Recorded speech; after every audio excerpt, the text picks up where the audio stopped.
I'm not necessarily tired. I'm thankful to be here because, like I said, like, so you wasn't here for the conversation. But I feel bad for saying this. My wife hit me yesterday on the way with someone. We're taking our son somewhere. Like, oh yeah, my friend invited us to church at 11 a.m. And I was thinking, like, oh, I ain't never been so glad to have a podcast at 10. like, I love God. I just as I've gotten older, I don't really vibe with the whole church atmosphere. It's just not my thing. So I ain't trying to make a whole thing out of it, but I was happy to get up and come do a pod this morning just off of that. I get that. I actually I sympathize with that wholly. Well, number one. Oh wait. But number one, it's just like, I think the last time I actually went to an actual church was maybe like New Year's Eve 2016, maybe. I went with my mom. And it was like, it was cool at first. Yeah. But what made me never want to step foot inside of a church ever again was because there was some lady up, on the altar, I guess, giving a testimony, about her life, and everybody ain't perfect. You know what I'm saying? Everybody's not perfect. But basically she's giving her testimony and just being honest and like raw about it. And these two people are sitting in front of us and just talking shit the entire time. About her? Yeah. Like, oh, she said that, but she left out the fact that this, that, and the other, and blah, blah, blah, blah, or, but she's still over there doing, like, what the fuck? Yeah. I mean, I grew up in church. Yeah, y'all know that. My mom was a minister. I was a preacher's kid. So I saw I would say just the real truth, man, about like what church is versus belief system, religion, all that stuff. And it's a fucking business. My dad even said that to me one day. He was like, oh, church is a business. He said, don't get it twisted. We need that money. Yeah, I believe it. I have to, the pastor has to get people in the seats. He has to get people to feel holified and sanctified to separate them from their money. Thinking the more holy and more loving they feel afterwards, the performance really. The motherfucker, it's like a tip. Like, come on, man. If you have a church that will build a parking lot with a fucking ATM in it, just so that you can't say I ain't got no cash. They accepting fucking Apple Pay and Google Pay. They walking around with the fucking waiter things from Chili's in church. Talking about, hey, you want Really? you want to pay for your sins? Yeah, That's a thing now? yeah. That's crazy to me. I saw the ATM thing when I went to I'm gonna call that shit Hogwarts for lack of another name. I went to that big church over on Eastern. You know what church I'm talking about? In Lithonia? Or Stonecrest now. Stonecrest. We done got fancy. Oh, you didn't want to say it. Oh, my bad. No, you good. I mean, like, I just don't want nobody to be like, And the long stroke is gone. We ain't got nothing to worry about. I'm just saying. I just remember the and that's him. He's another reason, because like that dude was super. Mr. I hate gays. Gays going to hell. And what he was? Yeah, dude. When I say this man was protesting gay. I don't know what it takes for you to protest a sexuality, but. This nigga was outside with a sign. Gay people are going to hell. The gay people were like, man, we got to change our lives around. Like, like he's got a point. No. And then turns out that's exactly what he's doing. Of course, Hit Dog always hollers. But not only is he doing it, but he's grooming kids from the time they're like 12, 13 years old till when they become adults is when he officially starts to engage in a sexual relationship with them. Yeah. Or that's what was going on. And he had like 4 or 5 people come forward on that shit. And I'm talking about these men had pain in their eyes. Like, he was like not on some pain that I've been abused, but some pain that I've been used on some. I thought he loved me. But I mean, that's it. I'm sorry, that shit was funny sometimes. That's it. I thought that man loved me. That's why, like, I just, I always believe in a higher power. I believe in God. You know what I'm saying? I pray in my own way. I pray in my own space, but I don't necessarily feel the need to actually have to go to an institution to pray or to talk to him. You know what I mean? I don't think you can help me. I'm serious. You're a human too. How you gonna tell me about the path of God and you fucking your sister's sister? And you'll do shit like that. Are you like it just registered. It just registered. Y'all know what I'm talking about. Half sisters, and you got another half sisters. I'm picking up what you putting down. I'm with you. I'm just saying, you're doing something that, like, you really, if people find out, they will look at you like, you can't talk to me about nothing. I'm just a piece of shit. I don't like community in any way, shape, or form. Like, okay, I admire people who can get up and protest things that need to be protested, because that's not me. I'm never going to march for anything. That's not me as a person. I with you. Like, I sit there protesting ain't worked since the 60s. So that's just not me. Like, my wife is a real protest. My wife is now joining the homeowners association, and I'm sitting here like, oh fuck, like, because now by extension I'm a part of community, and I don't generally like that shit. I'm more of an individualist. I find myself being a nihilist about a lot of things. So I'm just like, okay, I definitely am. So like church is hard. Has always been a little bit of a struggle, because I didn't grow up in church quite like you did. When I would go up north to see my grandparents in the summers, they were church goers. So in lieu, I was a church goer. I was there 2-3 times a week. You know what I mean? And there was things I got from it that I do appreciate. Like my grandfather, God rest his soul, we would drive around to literally the city of Ohio and give out food and stuff, like to homeless people and to food shelters and banks like that. That was the part I really enjoyed.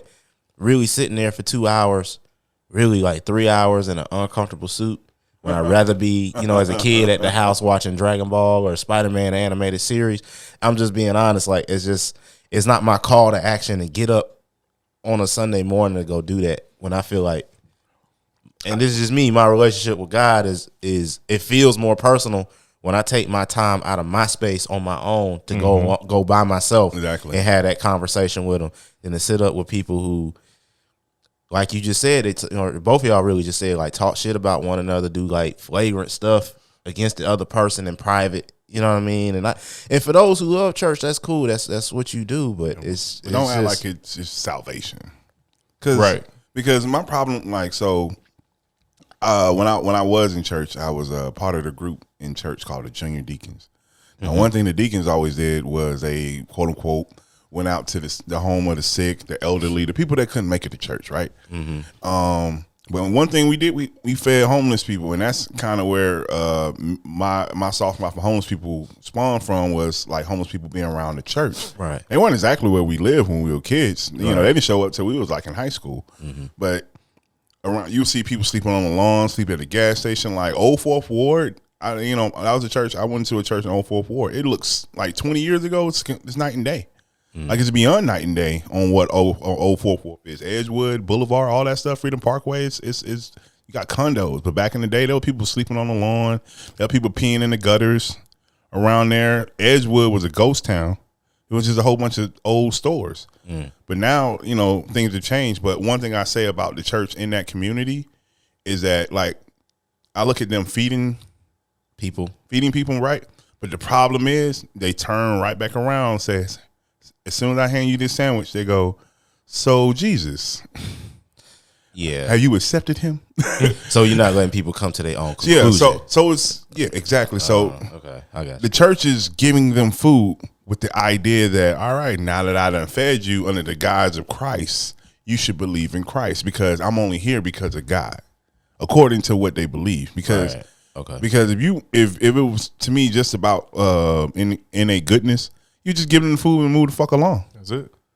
Maybe talk to them about their lives, and they'll be like, yeah, I've been to rehab, I'm thinking about going back. Convince them to better themselves, but not to come to God, because to come to God should come under your own. That's a personal thing. Yeah, it's personal. That's a personal journey. You and God is always going to be personal. That's why I don't do church. I mean, listen. I believe anybody can be a vessel for anything, not just religion. I mean, just anything. You know what I mean? Right. Like if you wanted to be an actor and I was a producer, I could be a vessel for you to be an actor. You know what I mean? So I can understand how one person can maybe lead you to somewhere. I just think you got to let them know, like, listen, this is what we got going on over here. If you would love to be a part of that, we'd love to have you, but there is no pressure. You're going to get this plate of chicken and rice regardless. You know what I'm saying? Is that what you basically trying to? Yeah. Okay. I mean, to me, church is entertainment. Yeah. On a fast food level. At best, Red Lobster. Very much It's because there's some frozen fucking food in them scriptures. That's all I'm saying. Gave my mother-in-law food poisoning. Yeah, so you bring that up. So, and you know what Red Lobster is famous in the black community. I was gonna say them cheddar biscuits. Man, I love cheddar biscuits. Can you make those cheddar biscuits?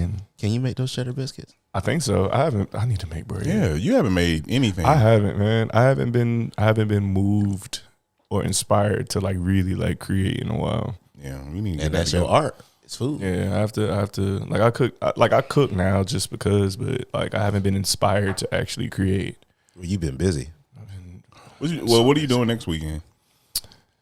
What is next weekend? I don't remember. Cause you ain't got nothing done. I'll put some money up so we can hang out and cook and shit. It don't matter. I'll put in regardless, but we taking little man to the circus. Oh, okay. So Universal Soul? Yes. My nigga. I thought they canceled that circus. Dude, so when my wife was like, we taking Universal Soul, I said, I thought that circus was canceled like five years ago. Nah, they came back. But like back to this church. Oh, okay. It's entertainment. To me, it's a place for you to go, for you to do the little jump around and do your little performance. I'm almost done, and Jesus brought me back to life in front of y'all and all that stuff. But you know, my thing is, if the moment you walk out of that thing and you curse someone out, are you stealing? Are you killing? Are you fucking shooting up? Are you harming somebody? It's just it's a fucking facade. Absolutely. It's not real. It's something that you want me. It's like the don't pay attention to what's behind the curtain, but all this other stuff, cool. But that curtain over there, nah, don't even worry about that. That's God. You don't need to know who God is. You don't need to know that far. That's why you got us. See, here's my thing. Everybody takes their own thing from it. And again, I don't want people who hear this to feel like, I think that you a piece of shit for going to church. I don't feel that way. But what I'm gonna say is like, is I don't know, man. I just don't think you have to have a community body to have an experience of something. You know what I'm saying? Right. Like, I don't think you have to have that. I don't think you're wrong for saying that's just not my jam, but you still subscribe to the beliefs of it, at least to an extent. Like, Feels like a gang to me too. That's how I feel about, and this is where I'm gonna get in trouble. That's how I feel about fraternities and sororities.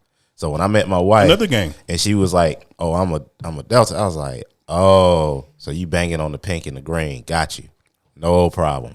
Like, banging on Grove Street, understood. You know, like your mom was a Delta. Yeah, my sister is a Delta. Yeah, my mom was a gang member. I told that shit to my mom. You know, I said that shit to her one day. I said, "Mom, you know you're in the gang, right?" She said, "Excuse me." Yeah. I say, you in the gang. I said, think about it. You got everything gang quality. You got same uniform, same colors. You got nicknames and shit. You know what they say? You got, we do community outreach, and I had this, and I say, well, the Crips did too. So like, that's how they started. Community fucking outreach, protecting against community the police. response in process. That's what CRIP stands for. Does it? Yeah, community response in progress. Oh, look who I'm gonna step back. Look who's calling me.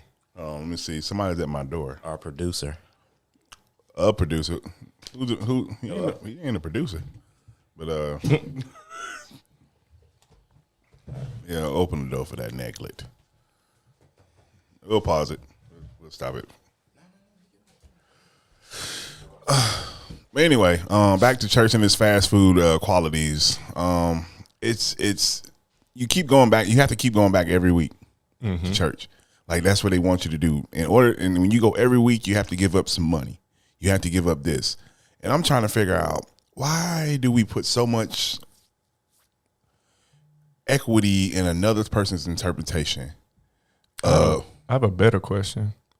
All right. So this came up in a conversation, not even a conversation. It came up a couple weeks ago. I saw somebody post on Twitter, right? So you know how, there are folks that, believe in like, African rituals and stuff like that and spiritual stuff and blah, blah, blah. I find it real funny that people laugh at that and make jokes about that, but turn around and expect us to fully commit to a book that's been rewritten several times by a man. Translated several times. Or translated several times. You know what I'm saying? Like I'm trying to wrap my mind around that. Like I said, I believe in God. I believe in higher power. I worship my own way, but I can't bring myself to go into or be a part of an institution that is telling me that because I choose to live the way that I live, I'm going to die and I'm not worthy of God's love, but yet you are the person up here on this altar speaking and preaching to me, and your wife is next to you, but that ain't who you fucking. That ain't who you fucking. My thing is, how you know that? Like, what's all these? Why does God have so many human characteristics? You know what I'm saying? Were y'all there? No, why is God petty? Why is God petty on that? Why does God need you to do all of this shit? Like, he's God, right? So if God wanted something for you to do something, snap the fingers. Now do your step. That's God. Now, did you just do that? Yes, I did. Now, if God didn't have the power that we say he has, and he'd be like, I'm gonna get you when you die. Who's doing that? Your questions are different than mine. It's like saying it's like when 9/11 happened and our Taliban was sending videos like, yeah, we just bombed this depot. Like, who's sending videos to like, yeah, remember that shit over there? That was us. Like, who's doing that? My question is more so like, you reference the Bible, okay, fine, and I'm a man that walks, and to some degree, I try to walk in. I've always believed that it's about acknowledging the existence and being good to your fellow man. Those are the two biggest takeaways to me from, honestly, any three of the big Abrahamic books. That's just to me. It's just my personal opinion. But if I'm talking about that book in particular, if this is supposedly transcoded by human beings that are not infallible, why are we acting as if the text itself is infallible? Think about that. Because money. Yeah. I told you, man, churches are like, come on, the Vatican got his own country. It is his own country. That's true. And you can't walk up in their fucking halls and look at their record books and you know the Catholic Church has the highest level of pedophiles. the highest level of pedophiles. Matter of fact, there's pedophiles from every ethnicity in the Catholic Church. I'm not touching that. They know that. They the one with the court cases. There ain't nothing to hide. Well documented, well financed. Exactly. Pedophiles. So what I'm saying is, how many times do you hear about father going to prison instead of being transferred? It happens like in the military. Yeah, exactly. It's like in the military. I can't tell you. I mean, I don't know if you can speak to it at all, if you've seen it yourself. I know there was 2 duty stations I was temporarily in. I wasn't stationed there, but there was 2 places I was in where they had rampant cases of sexual assault, leadership downward. God and Shit, I was a part of that. Word. Well, I mean, I know me have had a private conversation, which is not my place to allude to. But what I'm just saying is just like, you just see it. They tell you, like, they got the uniform code of military justice, and they tell you all this shit that will happen and this, that, and the third. Like, in the UCMJ, is I don't know if they changed it, but when I was joining, which was in 2010, you couldn't have sex with your wife with the exception of the missionary position. What? Yeah, that's a thing. You serious? Yeah. Weird. So if your staff sergeant walked in on you knocking that shit down from the back, like, what you doing, soldier? Yes. Put your clothes on. I'm taking you to the bridge. Same people. Court-martialed. These are the same people who come up with the dress and uniform standards, right? So they say your hair got to be like this, but black folks, our hair don't grow that way. So it don't make no fucking sense. It would have been all kind of. You're like, well, that means you weren't supposed to be here. But that's basically. That's why I always went against the grain, because you're not going to tell me I need you to shave every day. I can't do that. No. Your neck will look like Nestle Crunch. And I'm not a Exhibit A. I'm a fucking crackle bar. I'm a pretty nigga, bro. I can't do that. I'm not a pretty nigga, but I don't like pain. I'm a pretty nigga. I can't do that. So I told I'm my a hairy nigga. That ain't going. I told my chiefs. I said I can't do that. I can't. So I made friends with I made friends with a whole bunch of corpsmen downstairs, a whole bunch of medical folks. Excuse me. Got me whole bunch of no shave chicks. Never had to shave. I couldn't do it because I was on honor guard. And on honor guard, you'd have to. So yeah, on honor guard, they was like, I remember they came in. They said, "So, did you see the new mandate?" I said, Nah, man, what you talking about? We going for beer tonight? No, fuck that. I gotta talk to you. You gotta how to say this to you. And I'm sitting there twirling this shit like a vaudevillain. I'm like, what are you talking about? You gotta shave your mustache. You talking about a single tear came out of a corner of a nigga's eye? I was like, what? What motherfucker was complaining? I cannot see that. I can't see enough in that nigga's lip. I need to see the great Kool-Aid. I ain't never seen I need to see the purple in that nigga's lips. I ain't never seen so many cleft lips before in my life. Before the military, bro. Oh my god! A lot of these beers be saving niggas, bro. For real. Dude, They're saving me, bro. I'm not gonna lie. Like my jawline, I get real. Like you got that James Harden head. I got a small chin. You say you got the yeah, gummy. me too. I got a small chin. I got a small, and I forgot how small my chin was. I shaved this shit out. I was like, no, come back. See, my shit hides my receding hairline. Like it's an illusion. You see my face and it's like, oh, okay, you know. Dude, y'all saw that? What happened to There's Michael a full B. Jordan? moon on the bottom, but there's a crescent moon Michael on the B. top. Jordan shaved his beard, and they were like, yo, you need to grow that. Women like, you need to grow that shit back. Oh no, same thing with Method Man. Method Man did that. Really? Women love Method Man. Women love Nah, that Method nigga Man. looked weird, bro. No, the thing is, he shaved his shit in, what movie was he? Red Tails. He did. Like, I don't remember that. I forgot he was in that. Honestly, he has like a very short part, but you just look at it like that's motherfucking Method Man. Like I'm talking about with the baby chin. I'm talking, Bro. But Michael B. Jordan shaved Nigga his got face cat before, lips. though. yeah, but shaved his face. he was goofy looking then too. I mean, I am too. I ain't he was in glass I'm houses. real with you. against He's always stone. goofy looking. You know what I mean? Just, I haven't taken my Even when beard he's down in a serious, minute. I'm like, man, I know you gonna kill everybody, but like, until I get this hair restoration, this shit going out. my brother got that. He got a hair restoration. Yeah. What's his? That shit expensive as fuck. Carlos trying It's to do better. that too. It's better now. $12,000. Yeah, no. So he wouldn't even tell me My brother put $4,000 up front.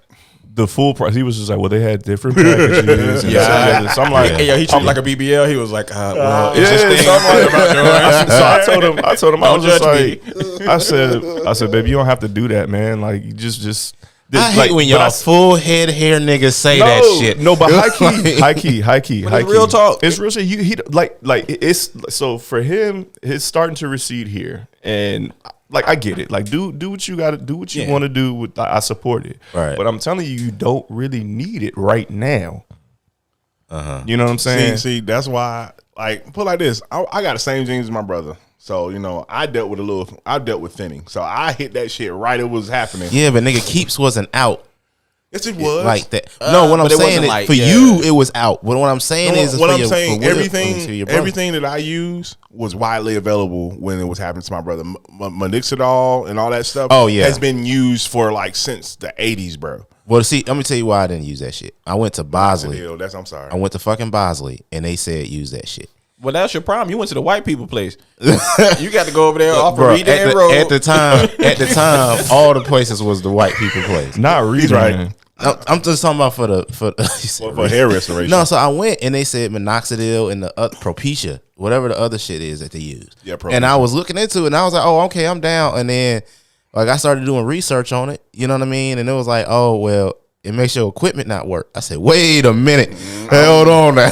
Wait, hold on. Hairline ain't that important. Yeah, bro. Testosterone. It's not minoxidil. It's the pill thing. Propecia? That stuff? No, yeah, Propecia. Now I took that for like a month, and then I started doing the research, and I saw that, and I was like, I'm just gonna stick with the minoxidil. Yeah. Like, Listen, I ain't losing my dick now. I got a full head of hair, and I can't count on two hands how many times I've heard women say they like men with bald heads. They like men with bald Really? heads. Yeah, but you gotta have a bald head. You gotta have a good head. Yeah. For a bald You head. gotta have. I mean, but you got a good shaped head, bro. Nigga, I have a head like a xenomorph from Aliens. Yeesh. Like literally. Yeah, but I mean, they're good if I heads. walk backward into you ain't got no fat ass, bro, Like, if I walk backwards like a into a skinny room, one. my head is gonna come in like it's eclipsing the sun before my body makes through the threshold. Nigga, you married, bro. So you saying your back of your neck? That's true. The Like, back of your. So it's your- like you your only off the market. impressing one person, bro. So but you're impressing two people. So Mark, you saying Impressing yourself first, and then your wife. Yeah, I mean, it does fuck with your head. I get it. I mean, like I said, I'm not so- against anybody doing any type of stuff like that. Like, do what makes you happy, but Right. just make sure that the money that goes into that shit. It's a lot of money. That's a lot of fucking money. You know, It's 12, he 12 knows. grand just for the He patch. knows. Me and him have had extensive. Now, mine is 7. I went to the person who I already Well, my know. brother who been I'm going. thinning since he was like 26. Wow. So it's all But dependent. that's, I feel like that's stress related it's too. Him being in the dependent. military. It's dependent upon your own situation, what your coverage area looking like, what your donor area is looking like, what direction does your hair grow, how many follicles how many hairs does your one follicle can generate? It's a lot of things that go into it. So everybody's cost is going to be different. Mm-hmm. So for me, the people I went to look at, and they was like, and this is not too long ago, they was like, oh yeah, about $7,000. And I've seen they work on dudes with similar hair textures and growth patterns as mine. I was like, okay, I can split with 7. 12 is where you start to lose me. Yeah. I'm like, okay, Shit, that's My a brother down payment fucking on took the out house, a nigga. loan for his hair. Oh no, that's it. Damn. Because they want he you got to- that military Yeah. insurance. Oh, and the Military, they don't cover it because it's cosmetic. Wow. It's cosmetic. Yeah. Unless you a woman getting a breast augmentation, they not No. covered. That's not covered either. I know. I'm Really? just making a No, I was joke. about to say that ain't That's covered just like either. You so hold on, a breast reduction? It's a it Even was if it's just a- saving your back. They still view They they don't- still your view lumbar. that they This still is- view it as cosmetic. She's like, girl, you don't need smaller titties. Bro, listen to me. They are making women Get outta 2 here. months out of giving birth. They're expecting them to be able to pass their fitness eval, even if they had a C-section. Ooh. They They don't- don't even. You literally cut somebody's innards But like paternal and support, put them on the fucking table. paternal support is trash, man, in America, period. Maternal or maternal. both, really? Anything. Any Both, of it. really. All Yeah. of it's bad. Yeah. But it's just like they look at them like, I know you made a human and all, but get back to it. Yeah. Chop, chop, Yeah, chop, chop. no. You like, I made a real. human and I paid somebody to raise it for I'm me. not gonna lie. I was jealous of women when I was in though, because like I would see them like, I don't want to get deployed. It's like I'm fucking my husband tonight. Like, They would say that out loud? yeah. That's some rough shit. That dude was like, I'm going to get some pussy. Like, make sure you come at me. And of course you like, yeah, you know. Make sure you splash. But that's how it be. That light limited duty, man, be everything. I ain't gonna hold you. I used Yep. to try to throw myself down some stairs all the time, so I ain't had to do shit. Oh, wow. but to go back to like any kind of like, you know, cosmetic procedures, it is ultimately the relationship you got with the mirror. It's Yeah. just ultimately it is nothing beyond that, you know. And I've come a long way. I used to be very judgmental on all kind of cosmetic procedures. I just didn't feel like it was necessary because you see some booger woogers out here winning, you know, and it's just like you just love what you see and make that work. But that's a process, and that's a private process. So, you know, it's like whatever. If it make you feel good, go do it. It's just make sure it's for you and not nobody else, because it's a lot of fucking money. But depending on what the procedure is, if you're getting implants or you're getting some kind of like weird real alteration, that has an expiration date, you know. Yeah. So that's something that with mostly with women, I always say like just really do your research and think 10 years down the road, think 20 years down the road. Definitely do you want 20. to go back under the knife? Because you're going to have to. You know, At least with the hair restoration, it's your shit, and it Yeah. will grow like Right. it never lost. There's no follow up unless you have more loss. right? That's it. You know what I mean? Like the other shit is just gonna be cool. You know what I mean? Yeah. So, I mean, let's move. Let's talk about something. So, with everything, you know, personally, I don't want to talk about the Will and Jada thing as far as like a comment. Was it But right or wrong? You If mean? it's right or wrong, because you know what? Who gives a fuck? Who gives a fuck? Like, I really don't give a fuck. Honestly, this ain't got nothing to do with me. Will Smith didn't slap me. He slapped Chris Rock. And this is really for Chris Rock to talk about, honestly. So, but let's talk about more so in the sense of how we got here. Yeah. So Okay. it's like, so let's talk about the culture of America of jokes versus insults. Okay. So it's like, how does one look at a joke as one as an insult? Is an insult, does a joke become an insult because now you feel it has a direction? Mm-hmm. But thing is, a lot of jokes already have that direction. Yeah, I think I feel like that starts with the person that is receiving the joke, right? So, you know, I take you for example. You know what I mean? Like I know you. I've known you my whole life. So it's just like, you know, some of the things that you joke about, if I feel a way about it, I'm going to tell you. Yeah, you will. But if I don't say anything about it, if I continue to laugh at it, you're not going to think that there's a problem. Exactly. That's right. So you're going to continue to do the jokes. And if I continue to laugh at it, it's not a problem. But if deep down in my head, I don't like that shit. Yeah. Right. I don't like what you're saying to me. but I don't speak on it, that's on me. Yeah, exactly. Right. And there's something called comedic tact, where as a comedian, as a somebody who fancy themselves as a comic and they know the skill of humor, you got to know everything that came before that joke and everything that comes after that joke. You got to be fully aware. Dave Chappelle's a great example. He's somebody who's orchestrated his own cancellation as a part of his bit. That's how brilliant he is with his tact. And I think some comics are crude in their comedy and they don't hold themselves accountable for their crudeness. They'll make a low-hanging fruit joke and get slapped upside the head and be like, why you hit me? Because you're not funny. It's offensive. Right. like you're so not funny that it's offensive, And that's something as a professional, as somebody who prides himself on a skill set, you gotta own that, Mm-hmm. This is my opinion. I agree. But it's a double-edged sword, really. If you as the receiver, you gotta, if you don't like something, you gotta say it, and then you as the giver, you gotta be like, well, damn, like, what's too far? I mean, you know what I'm saying? And as a comedian, you ride that wave, and you're fully aware of what it is. Even a surfer is going to go and look at the weather report and say, okay, the tide is doing this and blah, blah, blah. Anybody who does anything, a martial artist is going to be like, okay, he's a southpaw, blah, blah, blah. You got to do your research. And you got to know the room. If you don't know the room, you go, somebody heckle you to the hospital. I mean, I will say this. The person who's, working his way into stand up and being on stage, I've told like a lot of God jokes in front of Christians. And I'm talking about grandmas. Like they brought like one of the open micers brought their whole family. And I'm just like, how old you think God is? and you and that lady, you can see her going, this nigga did not see her say squirm that. a little bit. He's like, God is the infinite and the alpha and the omega. He is forever. And you going, well, bitch, how long is forever? Dark you know side. what I'm saying? so the thing is, people find blasphemy in what they find blasphemy in. Like, case in point, we've all dated. We dated someone who has their own hangups in life. For you, I've dated. I have an affinity for dark skinned women. So a lot of people I've dated are dark skinned women. Right. So one thing I've dealt with in dark skinned women is talking about dealing with light skinned women or just light skinned this or whatever. So it's like sometimes you hear the hurt in their perception of things, and as you perceive the same thing they perceive, you're like, I really don't see what the fuck you talking about. Like, I don't know how you got that from that, because you created a whole scenario and placed yourself in that fictional scenario to act like. So it's like one day, a woman could be like, you look very vivacious in that dress, meaning that she's dark skinned and the dress is white. So it's a contrast. Yeah. So it's like you pop a little bit, but this person may look at that like, why the fuck she come talking to me about how I look at my dress? I ain't see you say none of the other these bitches, this and that, blah blah blah. You just like, bitch, They take the compliment. internalize and you be like, well, wait a minute. Well, we all just take the information differently. Yeah, but I mean, I'm talking about them yams, girl. Like, she know what she doing. I'm like, but how do you know that? I mean, like, one of my she turned it back, looking at you with a sinister movie face, going, you know what I'm doing. One of my wife's friends said something that was very, very wise to me.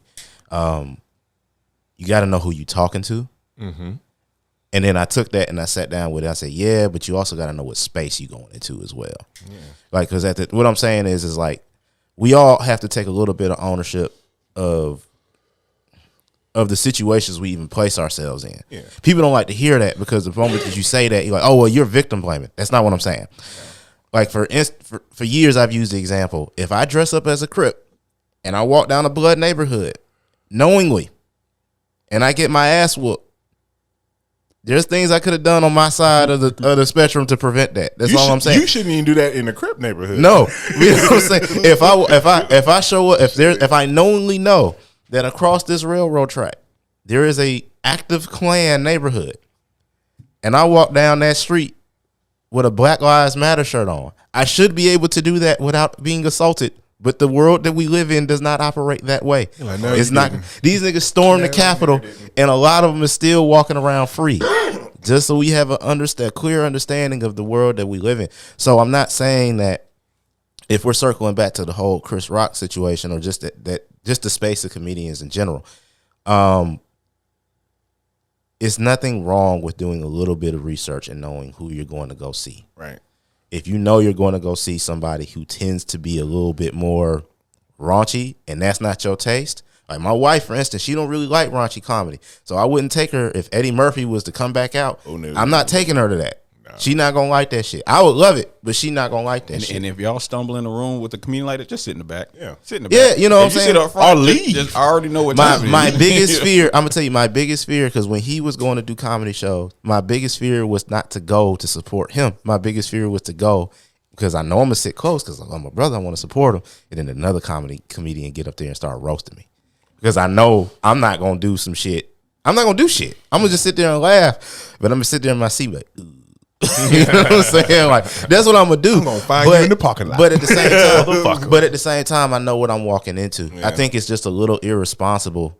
I think it's a little irresponsible to say only one side has a job to do. Yeah, both sides have a job to do. I ain't proud to say it. After 3 shots of tequila, I'm a heckler.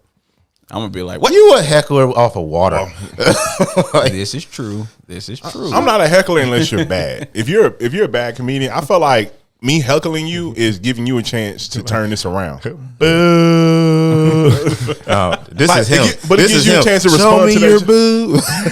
Show me your boobs. Show us your tits. I am a man. Show me your boobs. Like redo the funny. Like so like a good segue on this. You got to roll. Yeah. Hey, well, hold on. Say something on the way out. Just so it ain't awkward. I gotta edit this shit. Hey, where you get that this thing from? Yeah, I was like, man, that's fly as fuck. I saw that when he walked in. Yeah, I was gonna mug you, but you like 3 times my size. You get that from Plato's Closet? No, we can team up. I had it. I got the wiggy in the car. H&M. No, never mind. Dang, that's crazy. Yeah. You don't like H&M? He said, damn, that's crazy. Is it because the niggas is in there shirtless? Hell yeah. What H&M y'all be going to? Well, they used to. I don't know if they still. They be shirtless in there? I'm thinking Abercrombie and Finch. My bad. They feel the same. And this is for the white people in the marketing department. You should know your brand too. I'm about to say I ain't never. Like I know I ain't walking on Abercrombie and Finch. No. Well, first of all, I got a keg and you walk around with an 8-pack. I don't need that self-esteem issue. You know what I mean? Stand there with my wife. Atlanta's a wild place. Atlanta's a very wild place. Atlanta's a wild place. But he has to go, y'all. Yeah, so we just want to say, we don't want it to be awkward. So Merry Christmas. We love you, bro. I love juice too. Drive safely. No. Okay. Hey, man. What were we saying? What were we talking about? Well, we was just talking about like jokes versus. Well, all right. I got to turn around and look at the board. Yeah, jokes versus insults. Jokes versus insults. Yeah. So it's just. I mean, I don't know, man. I think the thing is, I think we are too sensitive as a society. Oh, very. Me and my wife butt heads on this a lot. Well, not butt heads, but we just have different. We have different. My mom was the same way. Standpoints. It's like she didn't like cursing in her comedy, so she only like comics that like Gabriel Iglesias or something. But if you were saying MF and if that's how she talk, calling people bitches. And I don't like the idea of protected groups. Yeah. That's where I'm coming. And as a black man, I'm starting to not like the idea of like, I'm just not starting to like the idea of protected groups in terms of comedy. Yeah. There's things to be said that's like, is that shit for real? Like, I'm not going to sit here and act like what Joe Rogan said didn't bother me, but I'm not going to sit here and act like some of the shit he was saying, well, it's kind of true. Because like, okay, I go to the movie theaters, and it's only when I go to the black theaters that there's DVD commentary from the time that the movie starts to the time the credits roll. Yeah. I'm just being honest. I mean, I've never been to I've been to a predominantly Spanish theater. The speakers just seem to not work. I don't know what that's about. But like, I mean, comedy, we're different. Comedy depends on context. I mean, and I think the comedic process, like the creative process of a comic, has to be protected by the society for comedy to really thrive.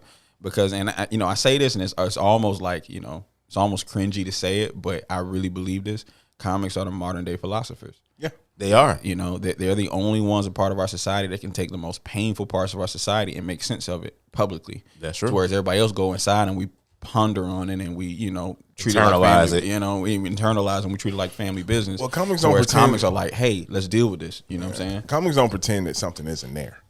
Like, Exactly. Nor should they. yeah, like they'd be like, all right, so I know y'all see that dog on the refrigerator. He's like, what dog on the refrigerator? I'm like, nigga, that dog on the refrigerator right now. Like, He's come looking on. at you. Like, He's eating kibble right now, nigga. Like, I'm like, who put the kibble up there? Do you hide the kibble up there? I think that's the thing. Like, I think the real issue is less of people being sensitive and more so having to be faced with maybe some of the nonsense of either A, the community they are a part of, or B, the decisions they have made, or C, both. Yeah. And that's scary for people, I think. Yeah. When you think about certain shit. Like, whatever it is. Most recently it's been Dave, I guess, with the transgender community content or whatever.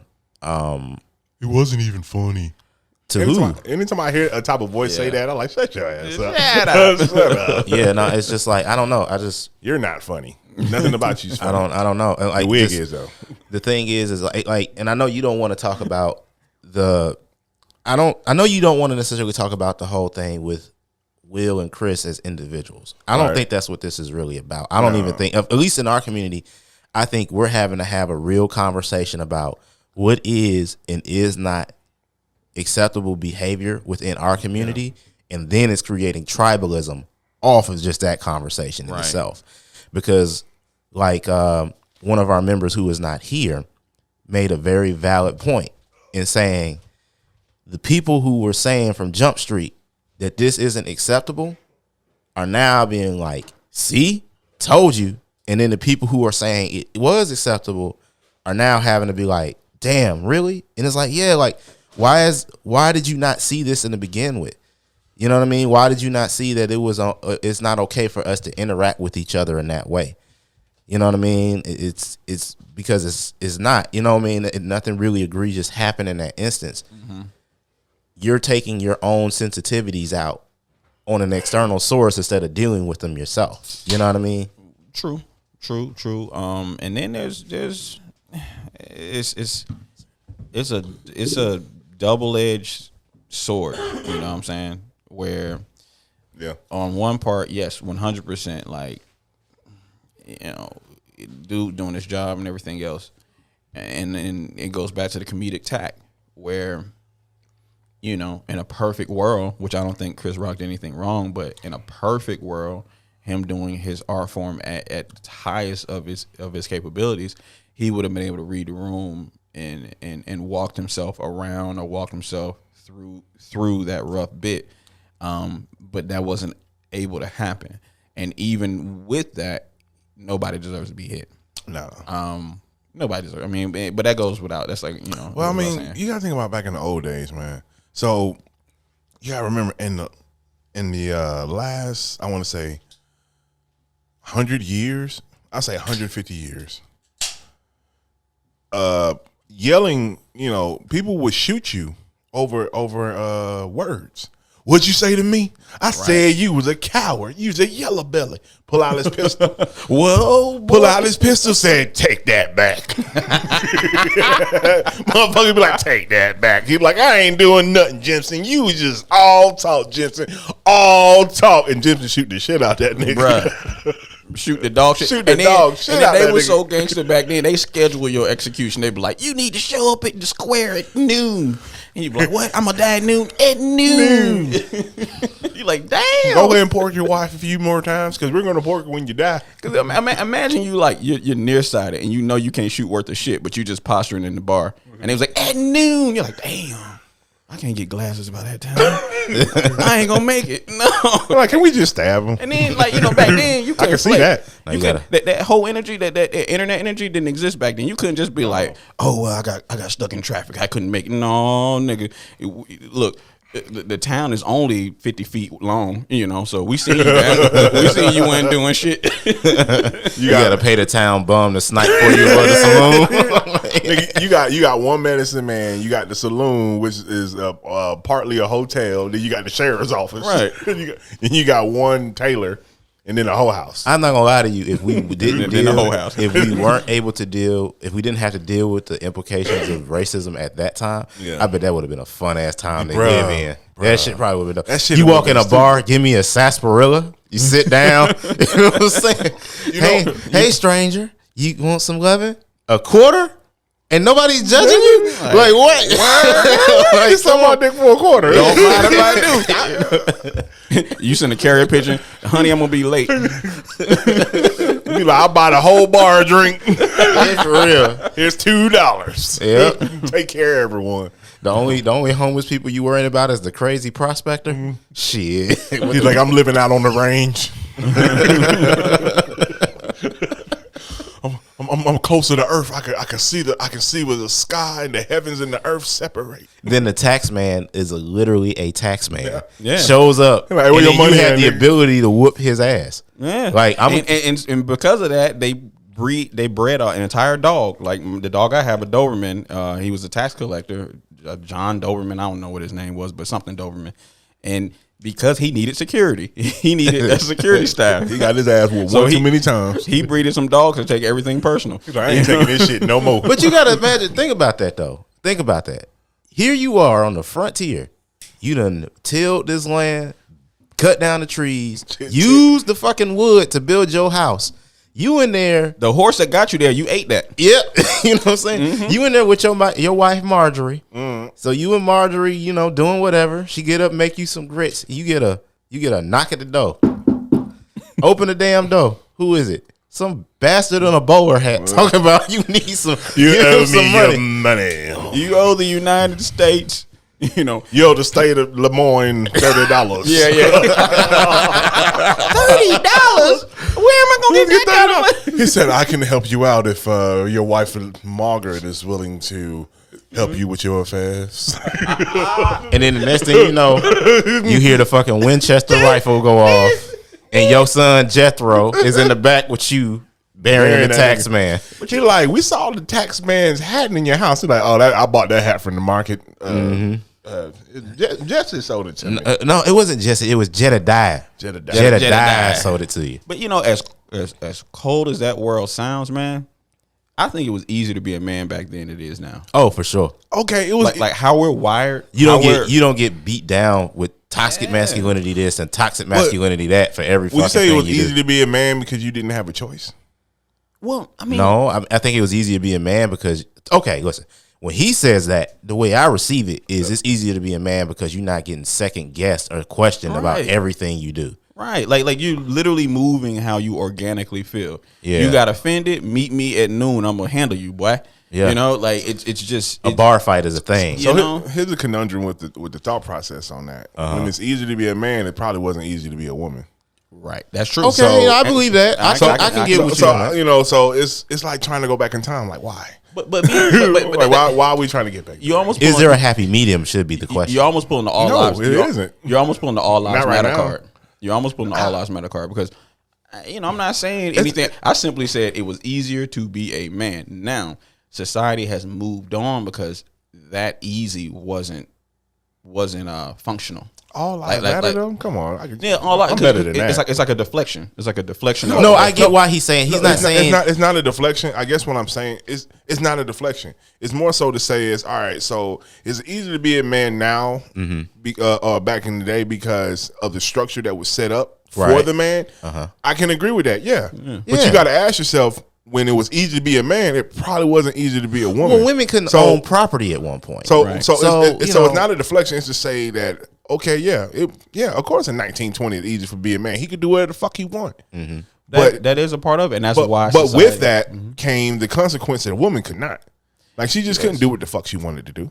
At least not without severe judgment. Yeah, without Minimum. judgment, without being restraint, ostracized. Exactly, being put out But in the if community. we was to just take that statement as just we're just talking about men. We're just and yes, society has had to grow up. It has had to, and we can go back to the cancel culture argument where cancel culture, a level of cancel culture is necessary in this modern world because we're not trying to stay where we were even in the 90s or the early 2000s. What is cancel culture though?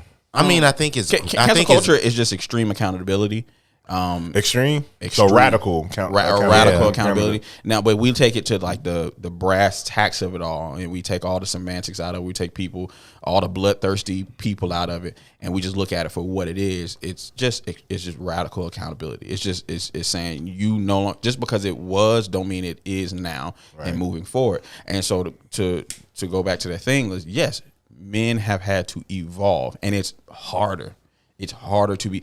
More is expected of you as men. Yeah. On an emotional level too. On every level. Yeah. On every level. It's hard to be a leader and a provider, but then almost be toothless as far as how you command your household. Well, but it's a precedent that got set though. It is well, I mean, yes, it's a precedent now because if you think about it, everything we ask the men to do is almost what a woman provided back in the day as well. Right. So now, in a certain shift, we saw women being able to not only do what they were doing before, but also start doing what we were doing, which is also providing that emotional support and being a provider. So now the man, you're looking at the man, you're going, oh, well, so you really don't actually have an excuse. Now it's more so a man has to do something he was just not accustomed to, and also it's unprecedented. My father literally had a discussion I had a discussion with him about him being my father. Mm-hmm. So I was like, so tell me about your dad. Come to find out, his dad. Those be the realest conversations. His dad was barely around. Yeah. His dad lived in the same city with him. My father said he may have saw him 3 times a year. Three times a year after he divorced from my grandma. He barely gave him money for gas when he was going to college. Like, he was actually not really a help towards him. My grandmother helped my father out tremendously. So now it's watching a man who didn't have no other outside kids, as far as I know, didn't have no other outside kids, and just had a house and a wife in another city and barely looked after his own kids. Being a father is hard. And I agree. Being a father is hard, and it's hard for women to hear this. Being a husband is harder. It really is. And I can agree with that. And it's one of those hard. It's hard. Like, okay, because here's the thing: when your children have an emotional response to something that's, from a man's perspective, a little hyper emotional, you can write that off in your mind as he's a child. Right. He doesn't know how to compartmentalize this, that, and the third. When your wife has that, your right hand person, yeah, it's a whole different process of how you have to. Yeah, it's a whole nother process that you have to go through, and like, I don't know about how other dudes operate. I know for me, my thing is like, I do not like things that are more difficult than they have to be for the sake of it. You know what I'm saying? Right. And so, like, when you're trying to be a father these days, and just in general, like, thinking about it, it's like, okay, it's my job to teach you primarily how to be a man. That goes from knowing how to appropriately manage your emotional response, your emotional responses to things, being there for you, actually spending time. You know what I mean? Like, working in the industry that I'm working in, it's a lot of people like, oh, you should come go do that job, go do this job on a movie set or whatever, and like, be gone 12, 14 hours a day. I'm like, yeah. And then what about my son? You know what I mean? Like, there's things that we have to. It's always a job. It's always a job of trying to maintain a form of a balance. You know what I'm saying? Like, some form of a balance to keep everybody happy and to make sure everybody has what they need emotionally. And then you come to the realization that some days people just ain't gonna get what they need emotionally. Yeah. And that's a hard pill to swallow. Because now you live in a society where if there's a moment, again, like Will and Jada, to an extent, from his perspective, if I don't give you what you emotionally need, the first thing the society does is say how I'm less than a man because I didn't do this in this one moment. Man, and your value is immediately assigned to you, bro. Let's talk about that. So if I sympathize with him in any sense, it's that. Bro, that I can sympathize. It's not justification, but I can sympathize, especially when your daughter is writing fucking love letters. Which we don't know that's if that's wild. We don't know if that was dead for years. We don't know if that's real. Wild. But I know I'm just making a joke. But I'm just saying. Like, let's talk about that though. Like, how that is weird. Our masculinity, our manhood. It be people who ain't never been a man a day in their life be like, your manhood is canceled. Like you ain't a real man. You ain't a real man. Let me tell you what a real. I read an article one time. Well, let me tell you what a real man is. And you're like, wait, what? Huh? I'm like, let me see who wrote this article. Sandy, huh? So Sandy can tell you what a real man is. Sandy a trans woman? Like, did she start a man and then be like, all right, Sandy I got the gist of it. Sandy got a PhD of your balls. Like she knows. She read a book one time. You know? And it's just like why does everybody feel like they can have commentary on the male process? And like we personally, I'm biased. You know what the commentary I'm biased because I was born a man. I'm a die man. We got that. Yeah. If all goes as planned, we got the hardest job. Biologically, societally, yeah, I feel like we got the hardest job, man. Because we went from this is what we had to do to you should be doing this too. It's like our understanding of the culture of dating, and especially in America, right? So back in the day, your parents, grandparents, blase, they courted each other in the sense that the guy pursued the woman. He said, "Hey, Miss Mary Moo, would you like to go to the show down at the plaza?" And she was like, "Yes, I do." And he picked her up in the old Cadillac with the seat and to be romantic. They listened to the song and then they court each other for months. And she probably let him kiss for the first time, right? And then they been fucking know.